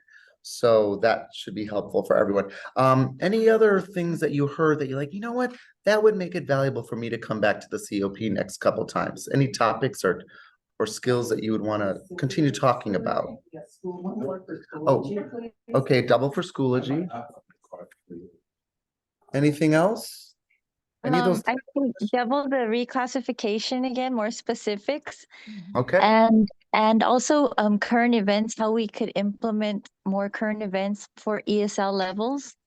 Nice. Okay, I've got a lot of ideas. I'm sure that people in the room do too. And we're gonna have a chance for those who are kind of coaches or seasoned people with experience can share with you besides just me and Bob talking at you. And so you're gonna have a lot of voices in the room. Any other topics that really caught your attention or haven't come forward that you'd like to put forward? Well, opening a link, just having computers at a branch location at an elementary school, classroom that has really no resources in that. Right now, I'm trying to see how I can get my students closer to some computers. Okay. But, with the parent center being used for so many activities, and it's hard to squeeze them in at that time of day. So I think just how to get more. You know what's of it? Kind of add on, once you get onto Schoology, the nice thing about Schoology is names of the topics, there's links that they must open to read the content and answer questions, et cetera, et cetera. So they have It's to a have great way, computer. yeah, it's a great way to advance their tech skills. Well, they can also do it on their phone. Yes, on the phone. Yeah, we're doing the library unit right now for, Yep. so, I don't really want to do it on my phone. Right. It's small. Right, I understand that. Yeah. Okay, so maybe even that whole thing about different ways of access digital platforms and how to manage the whole computer world in your classroom if you have that. Anything else? One more, two more? Oh, I think cool. that Sylvia does, except that I'm old school. If I just had an Elmo at the elementary school along with a computer that I could flash things on the screen, and put Okay. things up at a moment's notice, which they love. Okay. I can chat with you about that after. Kathy. We are actually doing digital literacy first at Harbor because we feel it is important to get the students onboarded and learn about how to use computers, emails, and all that. So we chose that for our first topic for EL Civics, actually. So it has a nice tie-in to teach the students some of those skills. Cool. So the takeaway from that is talk to your PPTAs. Yes. Okay, cool. Anything else? Regarding the bullying, Yeah. I have one student from last year and she's enrolled in my class, but she hasn't come in because her son, I think high school, was beaten up in his high school and he is like, I don't know, like ICU, like really bad. And the school didn't do anything. It seemed like the school didn't really help him Wow. out. So I guess, how do we deal with this? That is a great question. Now, we're not going to answer it now, but like, Bob, if you can turn that into an item in the chat, and then I'll write it down later. Like it's got kind of that resources thing and how to help our students get help, kind of. Let me put it that way for now, although I know what you're saying, Gemma, I just can't do it, and I want to move us all on because, Yeah. again, we're checking in with you. We want this to be relevant, so we will bring this into our trainings. Okay, so after getting back to the whole, let me share my screen. Getting back to the one question interviews. We do a mixer, but this is, like I said, it's more than a mixer. You are taking students from walking around and talking and using language and listening to friends to creating a visual that helps them then understand the visuals they see in CASAS tests, in report cards, in all their life documents. But then you're giving them presentational skills and academic skills as well. And you can see simple language that students can fill in the blanks with some verbs and some numbers. More people, okay, let's look at this one. You can see it on the screen. More people work Thursday and Friday than Wednesday. Thursday, Friday, Wednesday, right? More people do blank than blank. And that's really important comparative language. It's simple, it's doable. The majority of people, all, many, some, a few, no people. For higher levels, you can use percentages. You can use longer sentences or have them string them into a paragraph.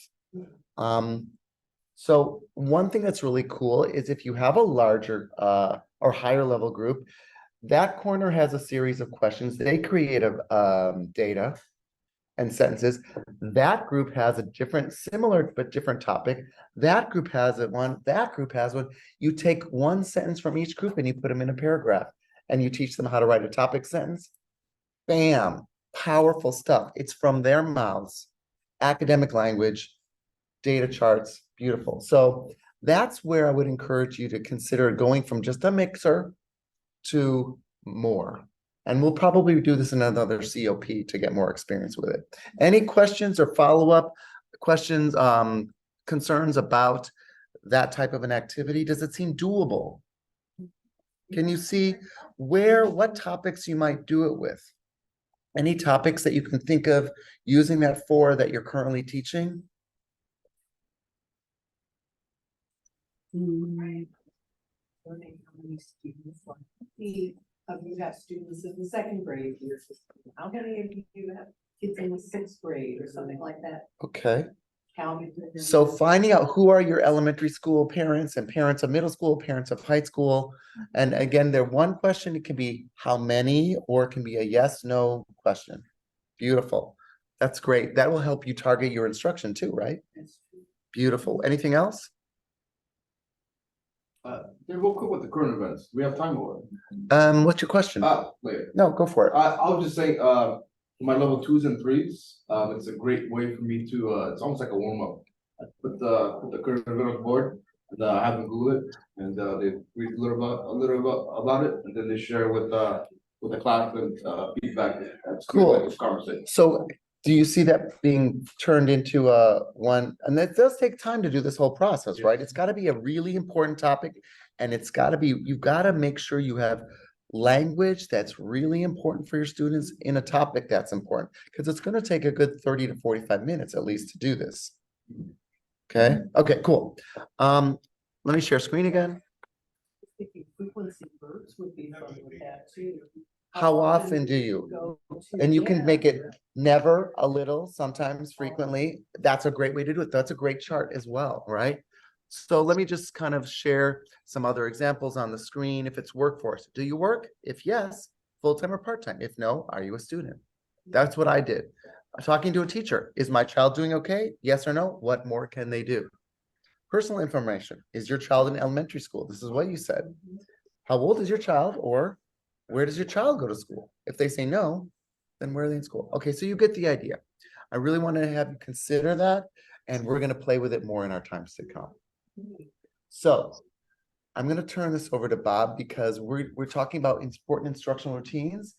We've done a lot of them so far. The last one, there's a series of them, but one that's super simple that I love. Tell us more about it.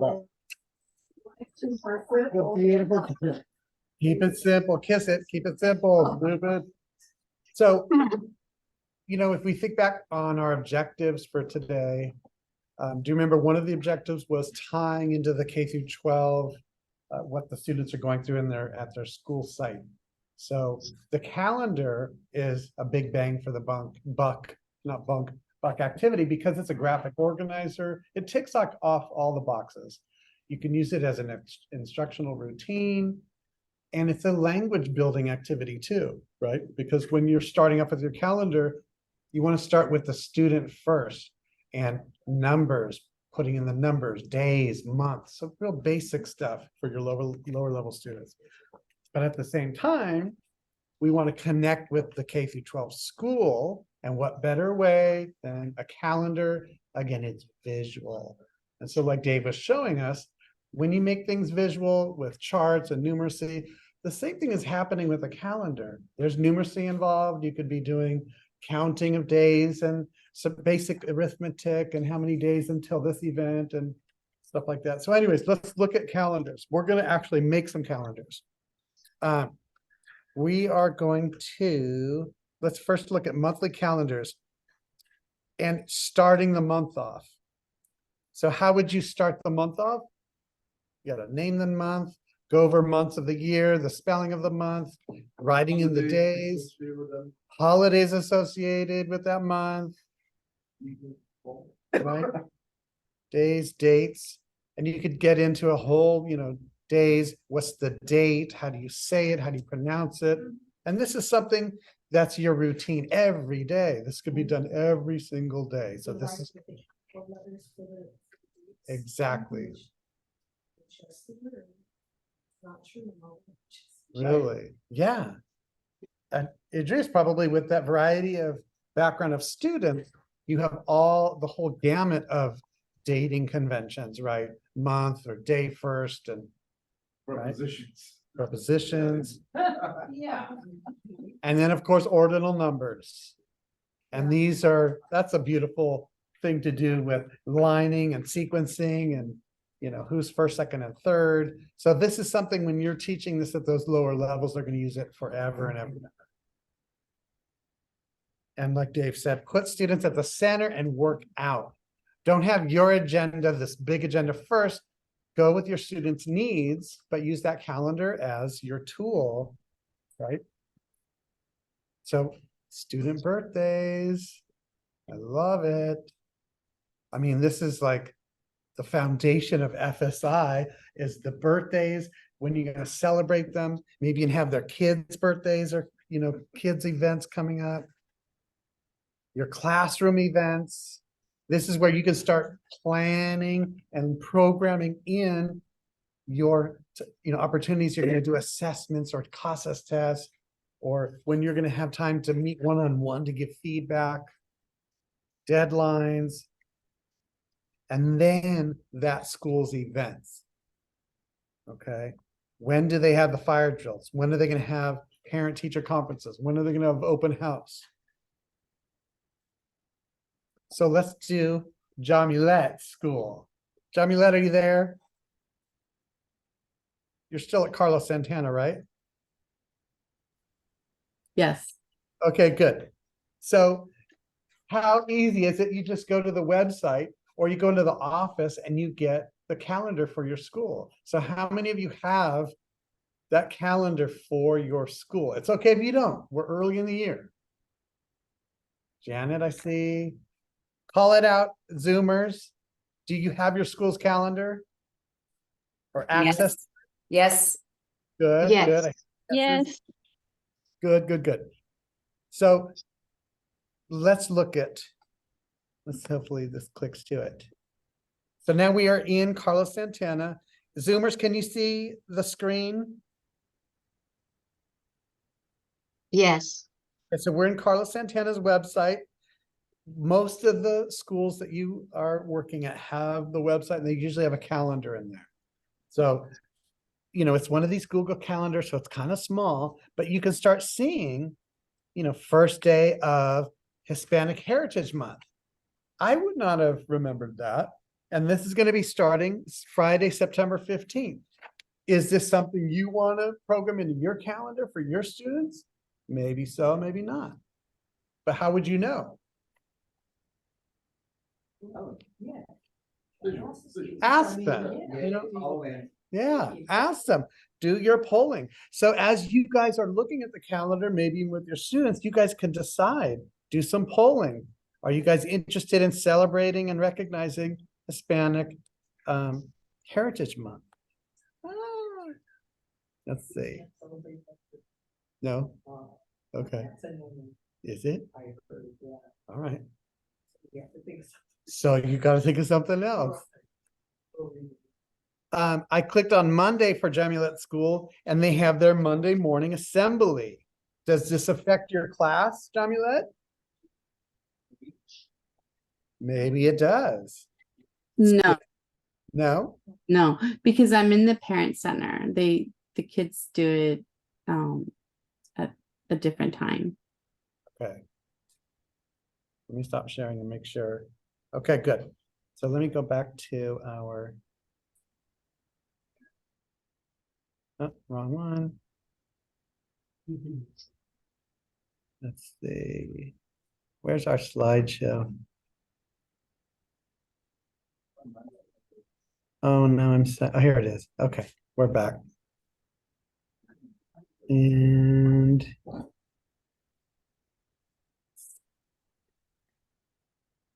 where is share screen? While he's doing that, you guys, I'll say something. So embedded in this slide deck, which you will all get, okay, are little treats. So some of the Zoomers, we've been sharing some of the handouts, some additional graphic organizers. We have this calendar template, which you're looking at. So when you're in the Zoom or in the slide, hover over the different pictures, and there might be something that will take you to a resource, okay? Okay. So now we're going to take some time to just do some calendaring. Remember what we talked about. Start with the students first. If you already have a calendar, that's great. Maybe you have come up with some new ideas or new things you want to maybe put in your calendar. You can do that. I'm going to give you two things. One is a blank Google Calendar. It was made on a Google Doc. Okay. And how many of you have seen the ESL PD calendar we shared with you? You've seen that. So it's that taken, we took out the PD stuff that's teacher-based, and now it's a blank version. It has the dates already there, has the holidays already there. And this is something that you could maybe use for your planning. You'd share with your students too. Okay. So we're going to use that. Let me give you the link. Ooh, Dave, I might have to do it from my computer. Let me share. Okay. Can you do it? So you can use this link I'm going to give you. Dave's going to give you. If you in person here, we have the calendar template you can use, or you can use your favorite calendar template that you have. And just think about what events, dates, upcoming testing, assessment that you would put, and let's just do October, okay? If you're already good with this, then maybe you could go through the year. But if you're not, just focus on October. We're already in September. And think about what's coming up, right? And how it might affect the class, how it might affect your instruction, right? So good. I was just looking at this first time I looked at the website for Miramonte. They have a lot of stuff here, and I think I can put all that in this. All right. Sylvia, nice. So Zoomers, I can check link in the chat. If you want to, we're gonna take some time now, about, I don't know, 10 minutes. Yeah. Just to have you check out your school's website, see if there's any key dates that you want to make the standardized test, back to school, all those good things that parents want to know about. And what language might they need to engage? Maybe it's just passive, receptive, interpretive vocabulary, but maybe it's they need to produce some language. What are some conversations, maybe some grammar, some engagement activities that might help them? So we're gonna just let you kind of think about that. Put stuff in the calendar, make some notes, and we'll start again maybe about 20 after and see where we're at. And Zoomers, are you guys, everyone's good with that? Do you have access to your school's website? Do you guys have a calendar template you can use? I put in the chat. Yeah, I have access to the school's website. Okay. So would that be valuable if they have you turn your cameras off? Yeah, and you work can- for a little bit?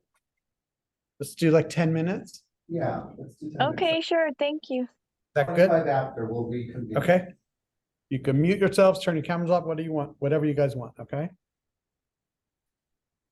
And by the way, you guys, I forgot to pass these out again. Pick one, or you can, nothing else in as a reminder, or you can make copies of them, whatever. I'll put them by the door. Oh, just leave them in? Okay, I'm happy to leave them in. Cool. So what you're doing is exactly what we do at Activities, right? Yes. Okay, what do I go in this box, number one? And I chose this calendar template because it has those little baby boxes. Otherwise, you fill in the whole box with the number. Okay. So that's my recommendation, that they keep it, there's room to write other stuff. And then because you're not just dumping everything that she's sending, right? Oh, no, Yeah. I use it. I show it to my students every day. And remind them of everything. Yeah. When you can pull out stuff that you want. They come in, yeah. Oh, you can eat this, then you can have stuff. And, some- over there. I haven't picked up those. Yeah. I like this. But when you say pull out, you're talking about the skill to attach to it, that we can, yeah. You have all of our. Yeah, I got it. No, did you use your calendar? But they all of them. Yeah, Let me see up there. I don't think it's correct, but just for example, right? Yeah. If you want to I got a take big one. another one, there's a big one, Yeah. so you can make copies for your students. Let me have to. Yeah, I'd like to come to more calendars. Yeah. That's a great. I love Spanish. Maybe I'll be through that. I'll be through last week. Yeah, every day of the first new, every first day of this month, love calendar. Is that way I get to learn about like students whose birthdays? Kids' birthdays, Yeah, the kids, but I love it, it's how how we value their children too, Yeah. you know, that they share. And, Oh, That yeah. makes sense, And so they good. just moved me, oh, you know that, I don't have to ask you that, sorry. two doors down. Although, a little secret, on days, it tells you, on days. Oh, right, have your kid's birthday? Not the kids, Oh, but, right. their birthday. Yeah. Right, that's correct. Yeah. Yeah. You know what? You know, Sylvia, at East Valley School Center at night, this girl, this is what the woman, to my coworkers. But yeah, it's a birthday, it's a celebration. I did a cake for the month. Yeah. That's. You know, so soon they go all out. All the birthday people of that. They Yeah, come out yeah, party, yeah. and then when they get to be high school diploma, they're going, I want a party. They're on a mission, right? Get me my diploma. Yeah. By the way, also, these, traffic light colors, you'll see why I'm giving them to you, if you wanna take one later after you see it, if you need them. Yeah, so we're just kind of winging this, right? Just kind Yeah. of making up. Well, Birthdays or. yeah, I mean, you're just kind of giving yourself ideas. If you can make it more real Yeah. by looking up your school's website and see if there's any college. Right, that's what I was thinking about. That's the most important thing. I mean, it's great to put the numbers and the stuff, but for students, if they don't know that there's a standardized test coming up, their students might not do as well. So the more that we can, and if, you can also ask if you can take your class to coffee with the principal, or take your class to a PTA meeting, or take your class. That's rich curriculum, but don't make it just, we're gonna go and we're gonna leave and not connect. Prep them, find out what it is, get the vocabulary, and ask them to raise their hand, have them practice raising hand, say, can you repeat, or can you translate?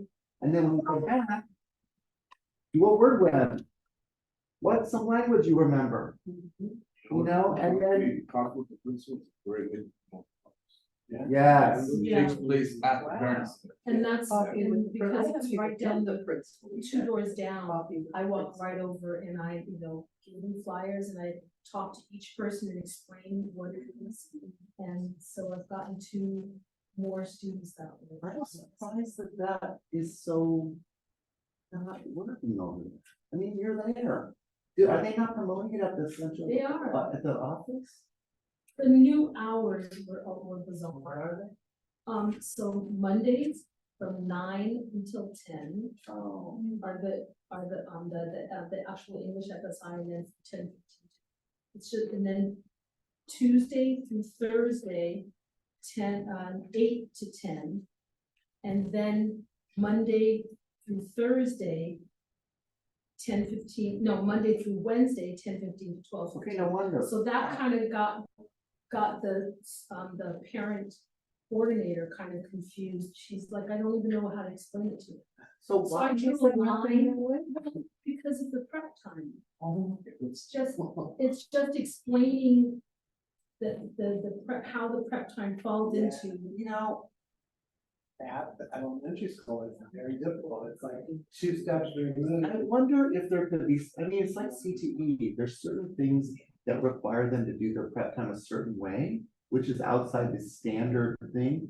Because we're not in our own schools, we're at another school and we have certain clientele, I wonder if there might be some flexibility. Don't tell them, Dave said this, but just say, you know what, my class is struggling because we have irregular hours. Might I have some flexibility? Yeah. And if they say no, you say, but show them your numbers. Really well. Show them your numbers and say, this is what it is, this is what it used to be. Yeah. I don't know. That's a good idea. Because it impacts your class. I think it's confusing for them when they and it was confusing for me, oh, wait, no, tomorrow, no, I'll see you Monday at 9, not at 8, at 9. Right.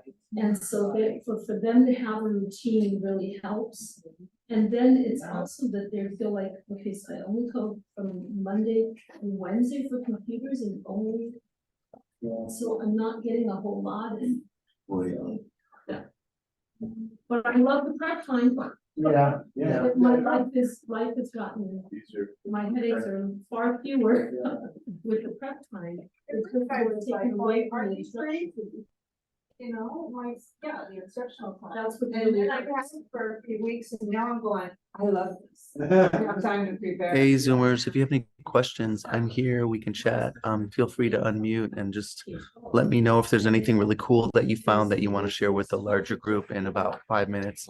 Please feel free to let us know, okay? You got about 5 minutes. Flavia, you have your hand up, sorry. Yeah, I have a question.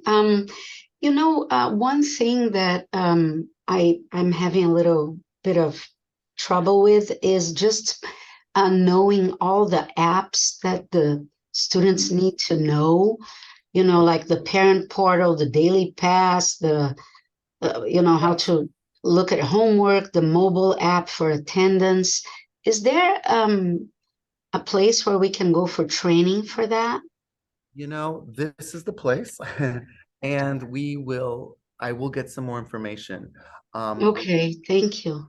And I'll talk with you guys. Everybody, we're going to kind of put some topics out there for you to consider, either saying, I really want to learn more, or I want to learn more and present to my colleagues here. So when that comes up at the end of our time together, if you don't see that on the list and that's really important to you, I'd be happy to work with you on that and be your partner in that, okay? All right, thank you. Cool. Let's take about 3 more minutes. Again, really encourage you to look at your school's website and find out good stuff to share with your parents. Yay, we have a set aside customer over here. What'd you learn? That, they have a back to school night coming up on the 12th. And they have school site council meeting coming, oh, no, they didn't have it, but I'll have it. Yeah, check it for, this is for September. Yes. So you can even prep for yourself. You can take a few of these and make them for the whole year. Yeah, Or even use the digital one, it's embedded in the slide deck, okay. whatever works for you. But, I'm a big fan. of right now. I'll have the students look this up and help me fill in the calendar. You know, that's hands-on stuff. It's digital skill building. Yeah, love that. I don't know what banked time dismissal.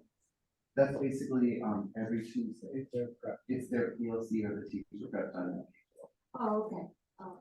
Means they bank their hours somehow. I don't know what that means, but I don't know. they save them and. All right.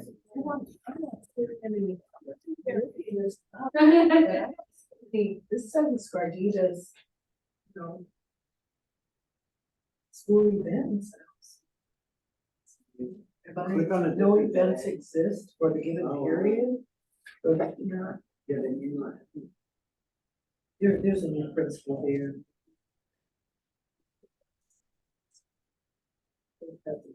Yeah. Yes. Yeah, maybe they do have a paper version. Oh, they did? Oh, okay. Well, that's developed. Or we don't do IT. Oh, yeah, Jonathan, Rodriguez. Yeah, thank you. Thanks. You wanna reach out to him?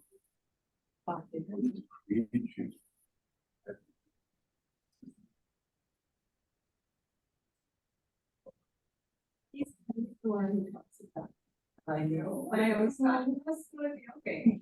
Yeah. Yeah, I'm really big. So we just go next. I just.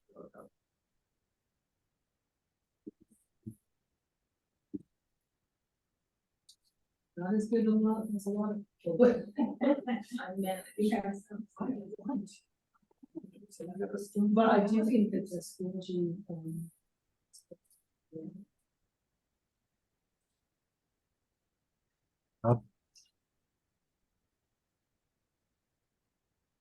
You know what the Wi-Fi here is? Yes. You want to share, Janet? 1685. That's, 69. Well, I just want to add a little picture. Yeah.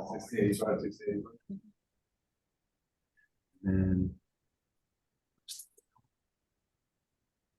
just making it more visually interesting. Test calendar.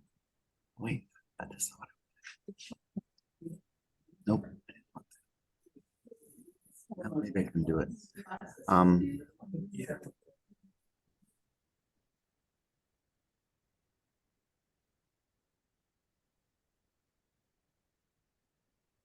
Anything else that's coming up that they should know about? Yeah, that's right. All right, okay, so I'm gonna get us back to here because we have a little few more things to do. All right, so. All right, First thing. okay, Yeah, well, should we, let's get started. yeah. Yep. How you guys doing? Ready to get back to together here? Yeah, we're having a little school. I kinda slowed your cross in my 5 minutes. That's okay. That's okay? Yeah. That's okay with you, I'm sorry.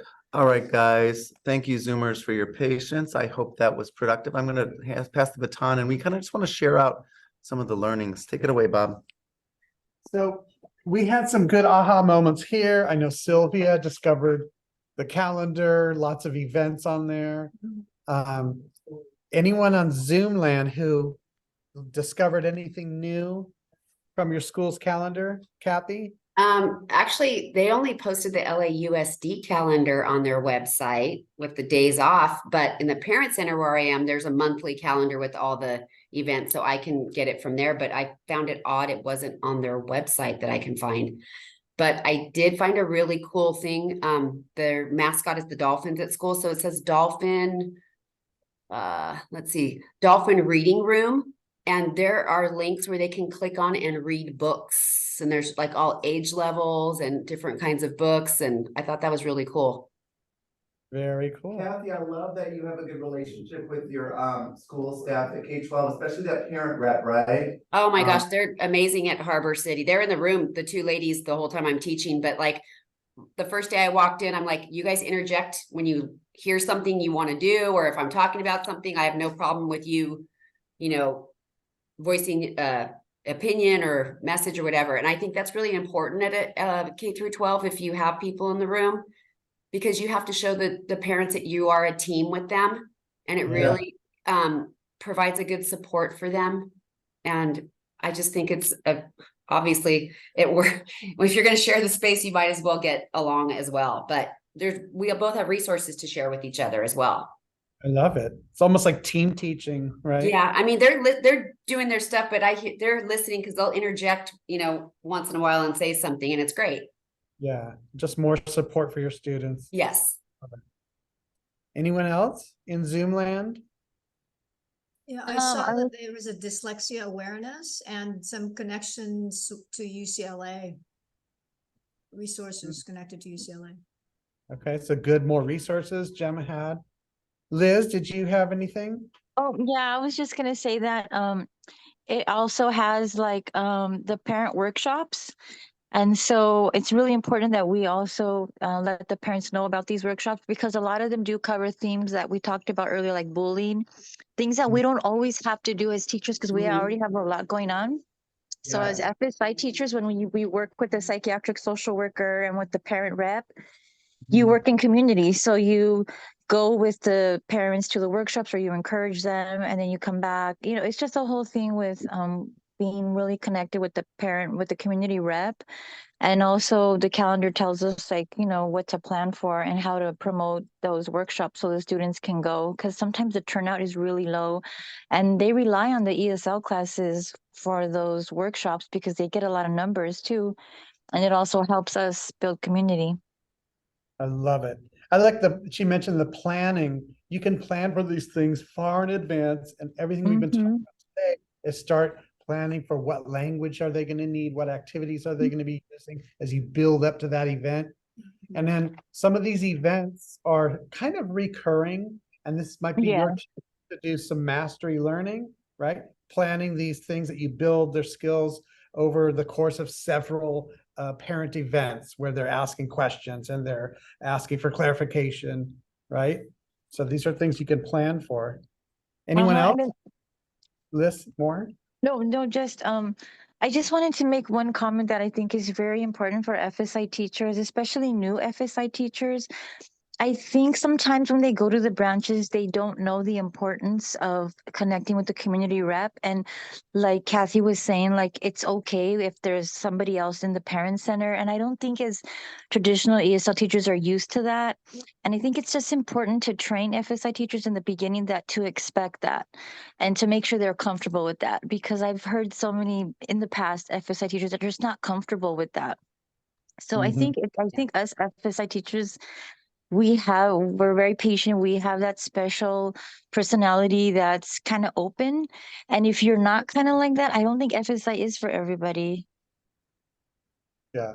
But it also Exactly. works If you want your own isolated silence, Yeah, exactly. You have to like it's that. not Like the right being, place for you.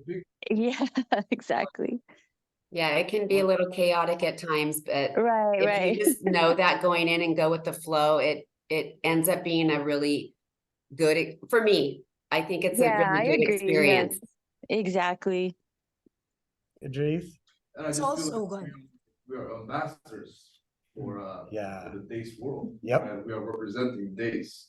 So it really keeps me on my tippy toes, make sure I'm on my A game. Yeah. Because you don't know who's gonna walk in at any certain time, right? So it's definitely more challenging than your traditional ESL, of course, but I think it's how rigorous it is. I think I love it. I think it's just more beneficial to me. It just makes me more professional. Keeps me more professional. Oh, I love it. Yeah. It does. You're an ambassador, like you're representing both schools and your students. So, oh, wow.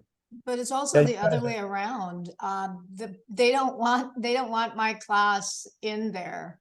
Cause it's the office for the parent coordinator and teachers come in, you know, and the student aides come in there. So they wanted me to have another room.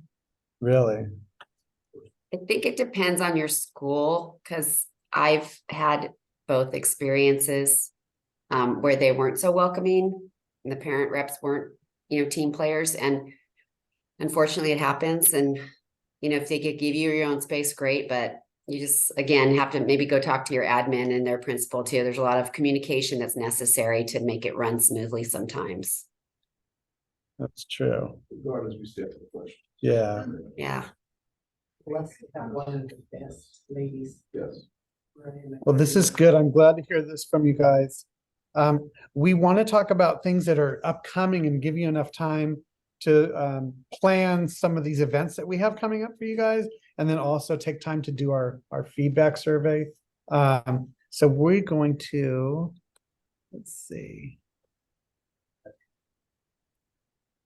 Where is it? Okay, are we ready for this or no? Or this is, oh no, we got to share our. Could, this is gonna take a little time. Yeah. Can I run this? Yeah. Okay, so guys, we've been talking a lot about instructional routines, and some of you went to the August PD days. Anyone? I know Edith was there. Okay, so there were 5 strategies to support students no matter what they bring to the table. One of them is metacognition. What does that mean? It means stopping to reflect on what just happened. Did it work? What did I learn?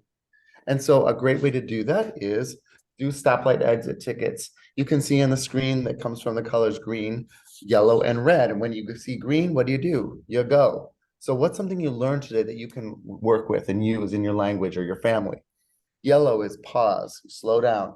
What's a question I had? What's something new that I'm thinking about that I'm not sure about perhaps? And then red is what stopped my learning. You can see at the bottom of the slide, there's a whole link to a description of this you can get the circles like you see on the screen, just print them out in a color thing and pop them up on your wall. I usually put them on the door. And then you can see in the picture there's little Post-it notes.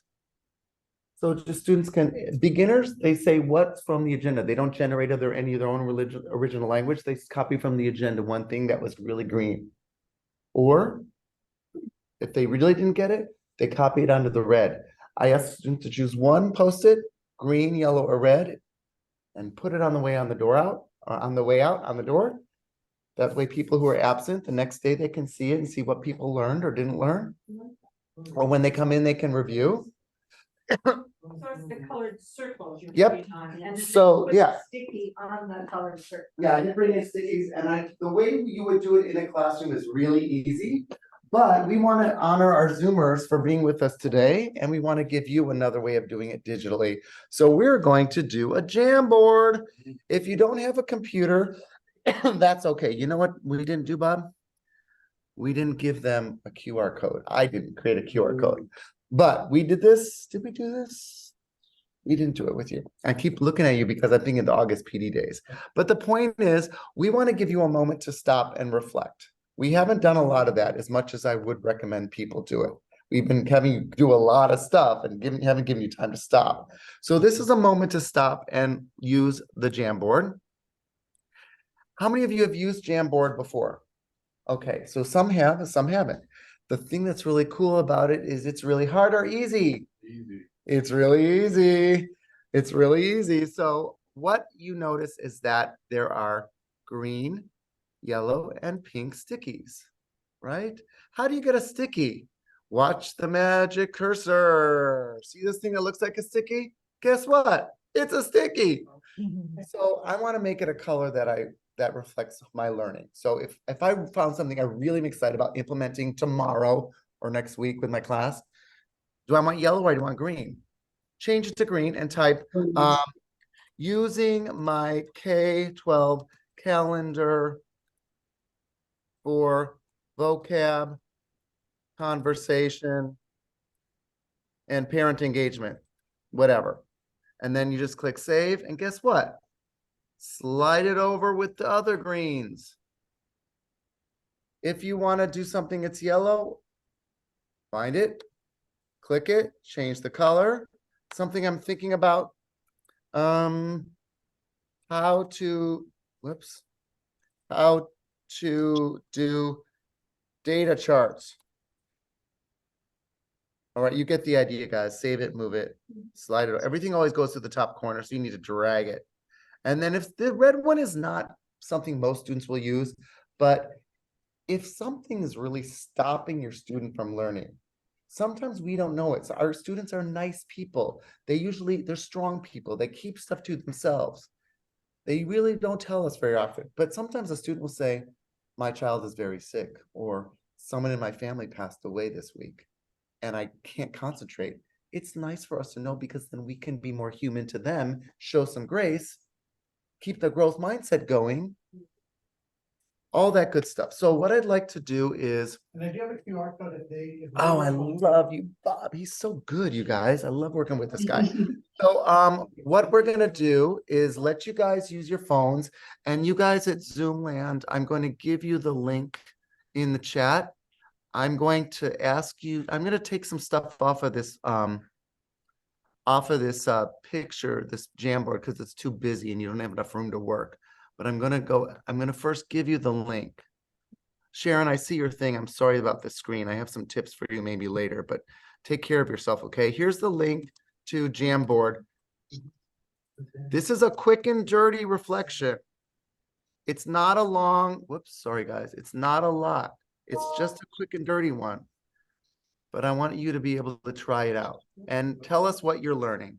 So I'm going to get rid of that. I'm going to move everything over so you have more space to put your stuff.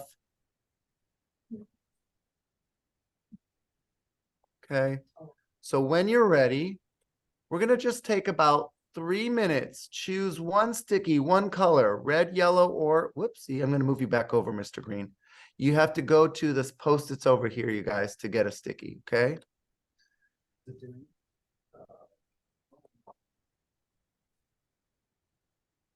So green, yellow, red. Take it away.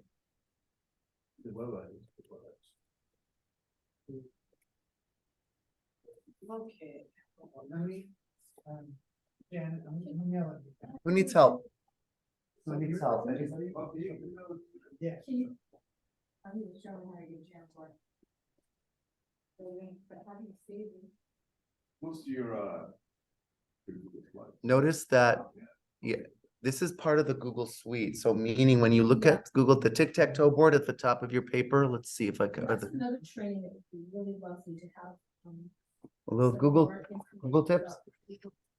We did a lot of training on them. So I have some really great recordings by a really amazing teacher, Natalie Panicia from North Valley, but we might do some quickie tips our next thing too. Google Suite tips. Because for those of us that are doing computers, it's, that's something that would be great for the students to Yep. learn as well. Yep. Okay, so we're gonna take a couple more minutes. Please drag your little Post-its. I'll give an example. Drag them in line with the others just so we can read them all. Got it, okay.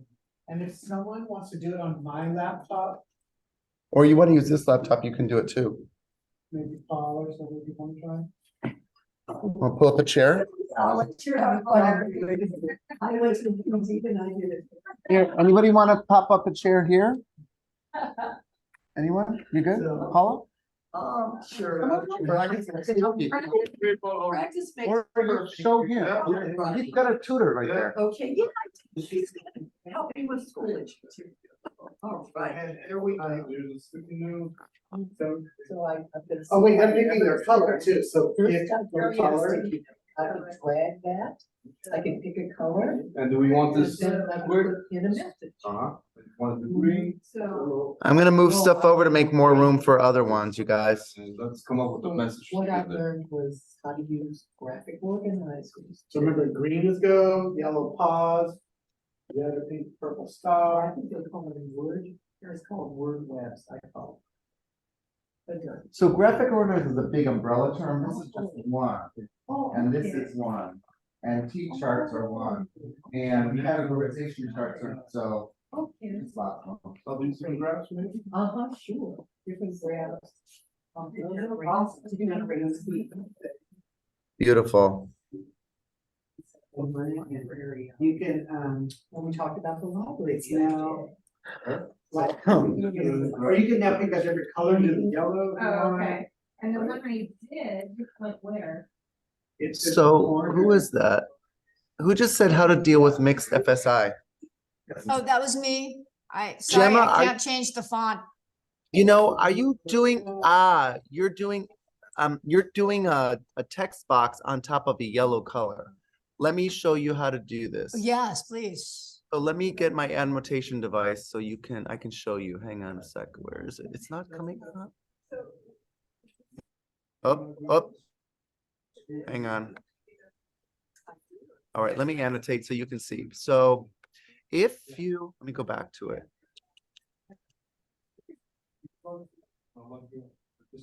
Oh gosh, hang on. Where's the Jamboard?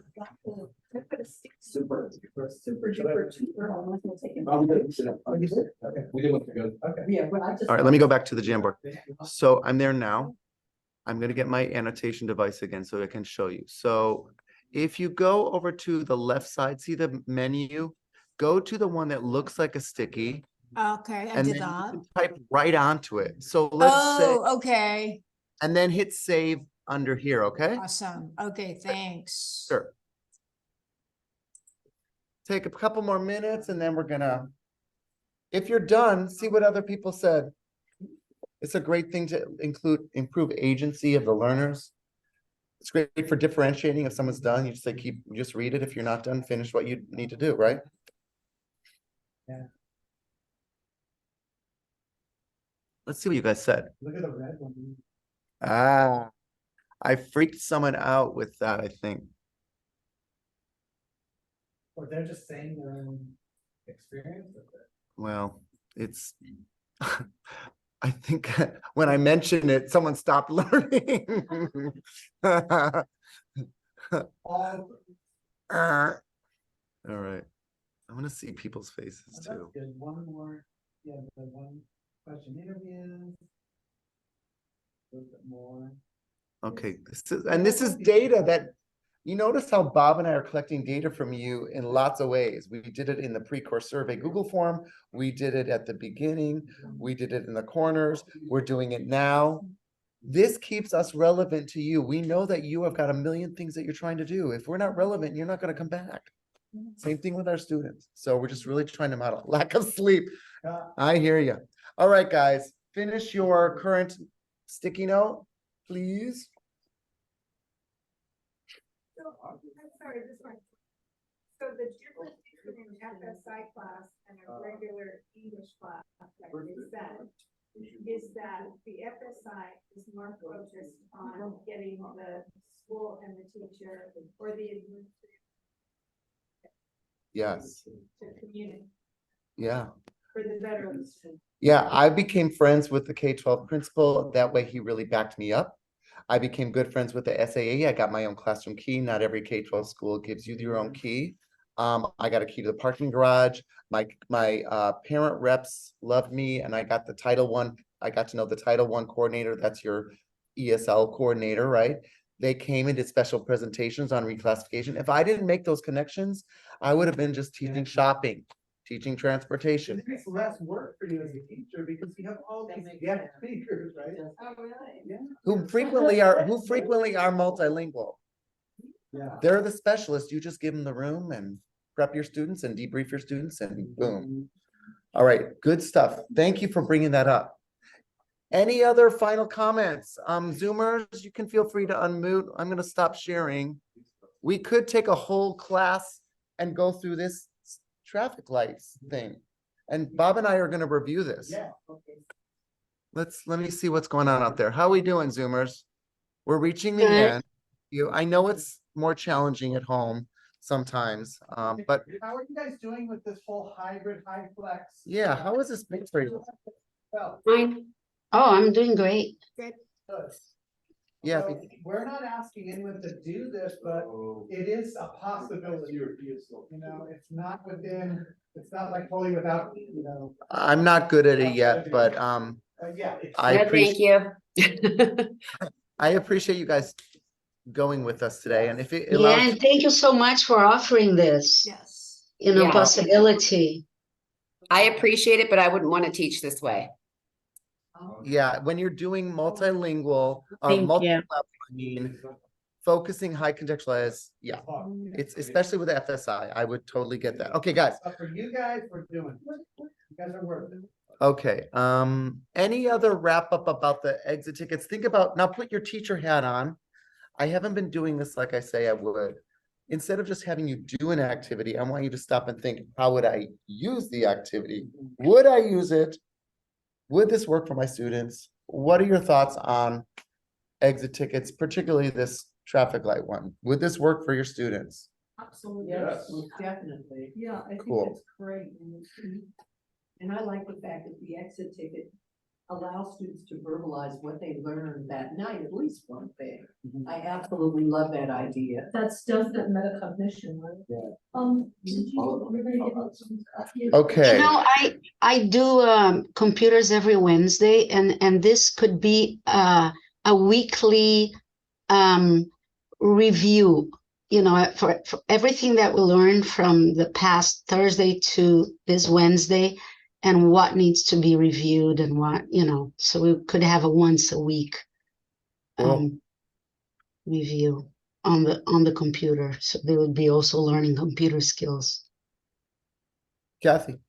I do a very, very simplified verbal version of this, but I like the visual and I like the choice of the green, yellow, and red to make it really clear. But, you know, I often just go back to the agenda. What did we learn today?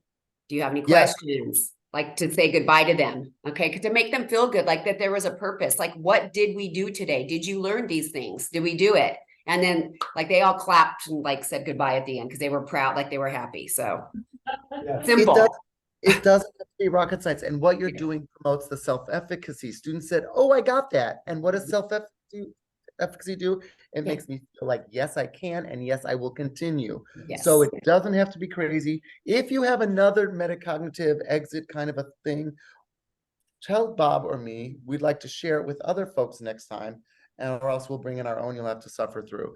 But I'm glad this was helpful. We're gonna try and wrap up with Bob sharing well, let's see where we are, Bob. Let me get back to the screen here. Hold on, guys. Okay, so let's just look at our instructional routines checklist. One of our big goals was for you to walk away with some instructional routines, and this might be too many, but I don't know. What did we do? Did we do learner surveys before the class started? Google form? Some of you filled it in. The charts that you showed you. Who are the people in front of us? What do they care about?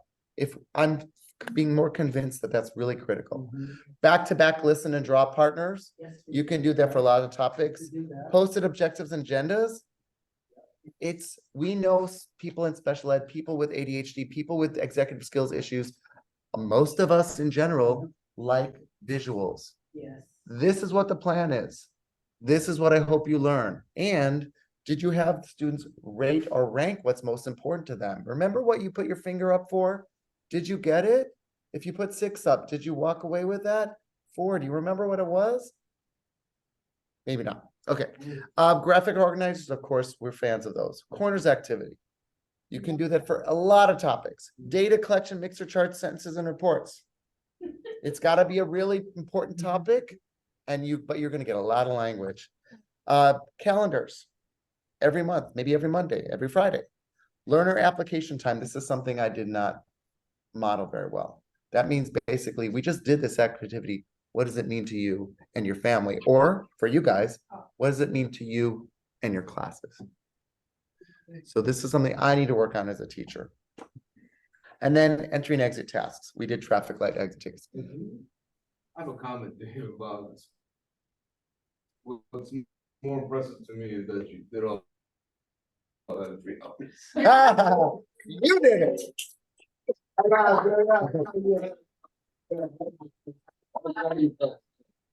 So, yeah, we did a lot. All right, cool. So before we go, we've talked about topics that you guys have interest in and that you want to learn more about or be a coach to others in. So Bob, can you share a little bit about that? Yes, I put in the chat a link to a form where we can sign up and take your time. It's not something you have to do right now or, tomorrow. But we pick these topics: family health and safety, grades reclassification. So this is based on everything you told us. Homework help, bowling, SEL, digital skill safety. Of course, some of these things were lower ranked than others. And we want to know if you guys would like to share because you have an interest in that topic, or you might, feel like it's a strength of yours, and that you could share at one of our COPs. You don't have to be a coach. You don't have to teach the whole thing, but just any kind of sharing you would like to do. So if Zoomers are able to click on the link I put in the chat, you guys can sign up.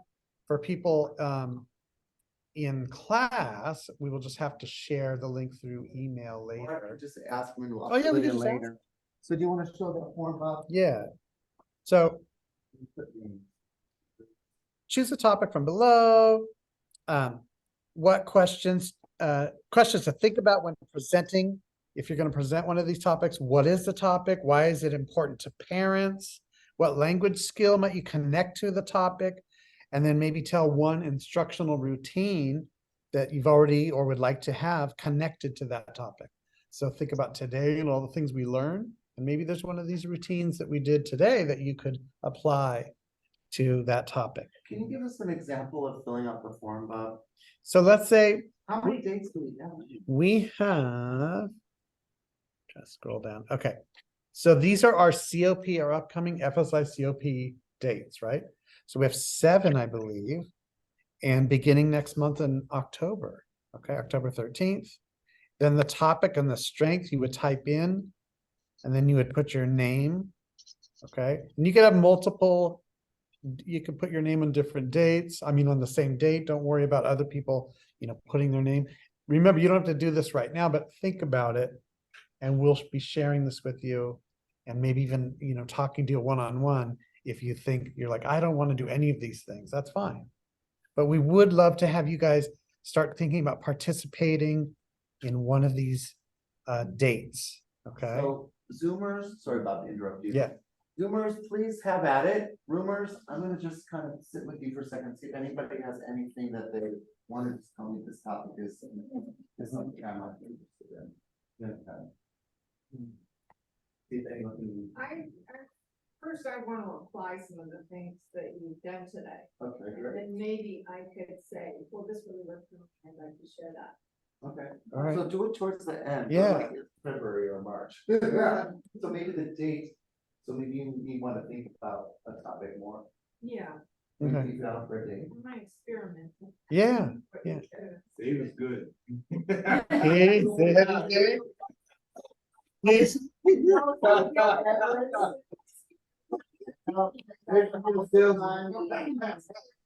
See what Dave does? Still be for March. Do you see how he did that? Sold. He didn't even have to go to the manager's room, right? The sale happened on the floor. He didn't have to go. Janet's going for, oh, shoot. Girl, There's no shit out there, you got me. Like, May. look. May. All right. Janet? Okay. Okay, so. Mine involves cake. April, we got April for Paula. Okay. What, any topics? Cake. Mine is cake. Okay, I got that cake. Gluten-free. I could do November. Ooh. What did you say? A dress. November. Oh, So other people, Zoomers, you can put your name in the same, in date. I see same box. Gemma. We have too many of us. So May. Ooh, Gemma's gonna do digital literacy. Thank you, Gemma. Nice. I've done this last year. Oh, you did last year. We'll reach out to you and bug you Yeah. later. We're Yeah. doing that. First, So I'll let Gemma, you- thank you. I've gone through most Yeah. of you. Awesome. Yes. All right. So It's remember, not this much, but a couple of things. follow-up email, again, a link to this. Think about it. I'm glad we have the names. I'm glad we have our top salesman of the Yeah. month, Dave Pullman. He just- Okay, okay. That was very beginning. That wasn't very good. Okay, so we need to give you your. Okay, where is our sign in, sign out? We got upcoming things. Let's get. Sorry Yeah. to stop your fun talk. You want to just direct you to the slide. Okay. Got it still. So here are some upcoming events. Do you see the picture on the screen? Who is that? Na, na, na, na, Mona Lisa. And what is she doing? Reading, and Masterful reader. she is. So we are going to do our Reading Rigor Roadshow. We're coming to a school near you. Your principals are signing up. Please be aware of that. They will contact you. I think the principals will make it known. Principals have felt like they don't want to promote it for the ESL program, but we're gonna reach out to teachers and say, here's where it's happening at other schools via Zoom. If you want to zoom in, Okay, you can. But there's a lot going on, so so this month, There's yeah. a lot going on. They're kind of looking for teachers. And our next FSI COP is October 13th. So 1 to 3, 2 hours, okay, not the full 3 hours. And We'll figure it out. yeah, we'll figure it out. Okay, so now there's more. There's the reflection and feedback. We want you to take your time and please answer the questions honestly. Go ahead and use the QR code. Let me put it in the chat. Where's that link? The cursor over that little horizontal line right there and push it up.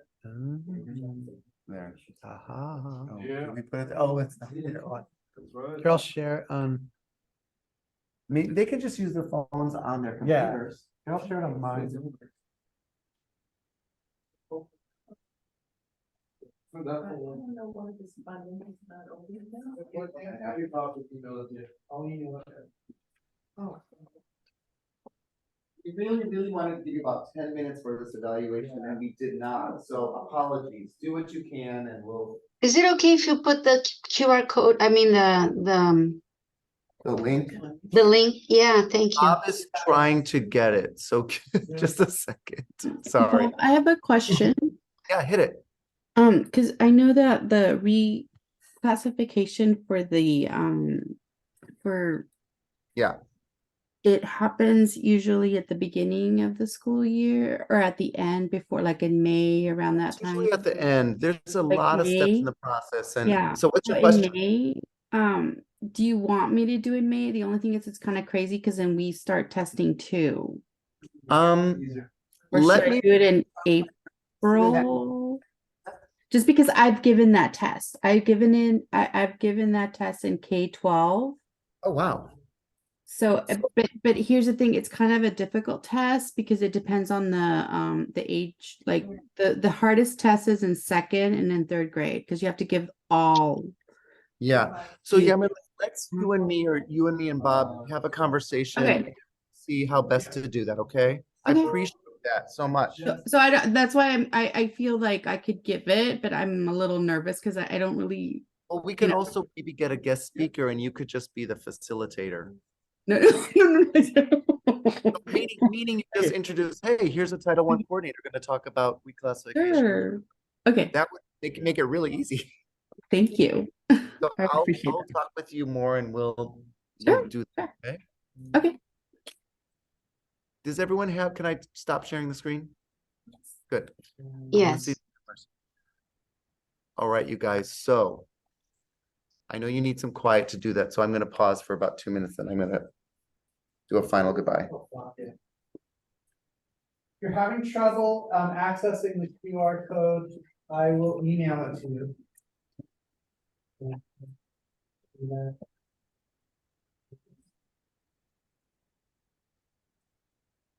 Do you guys prefer a 2-hour or a 3-hour time?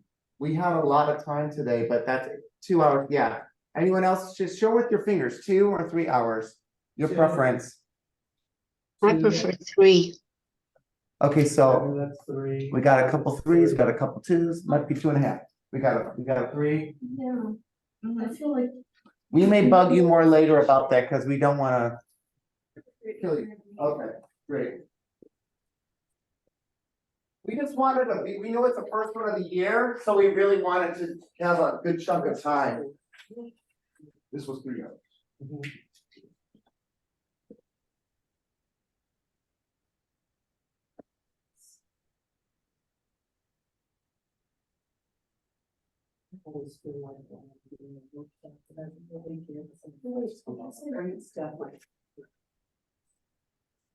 Thank you, Dave and Bob. I have to go because the school is gonna close. Thanks, Yes, we everybody. understand. Bye, thank you so Great much weekend. for participating so wonderfully. Have a great weekend. You too. Bye. Thank you.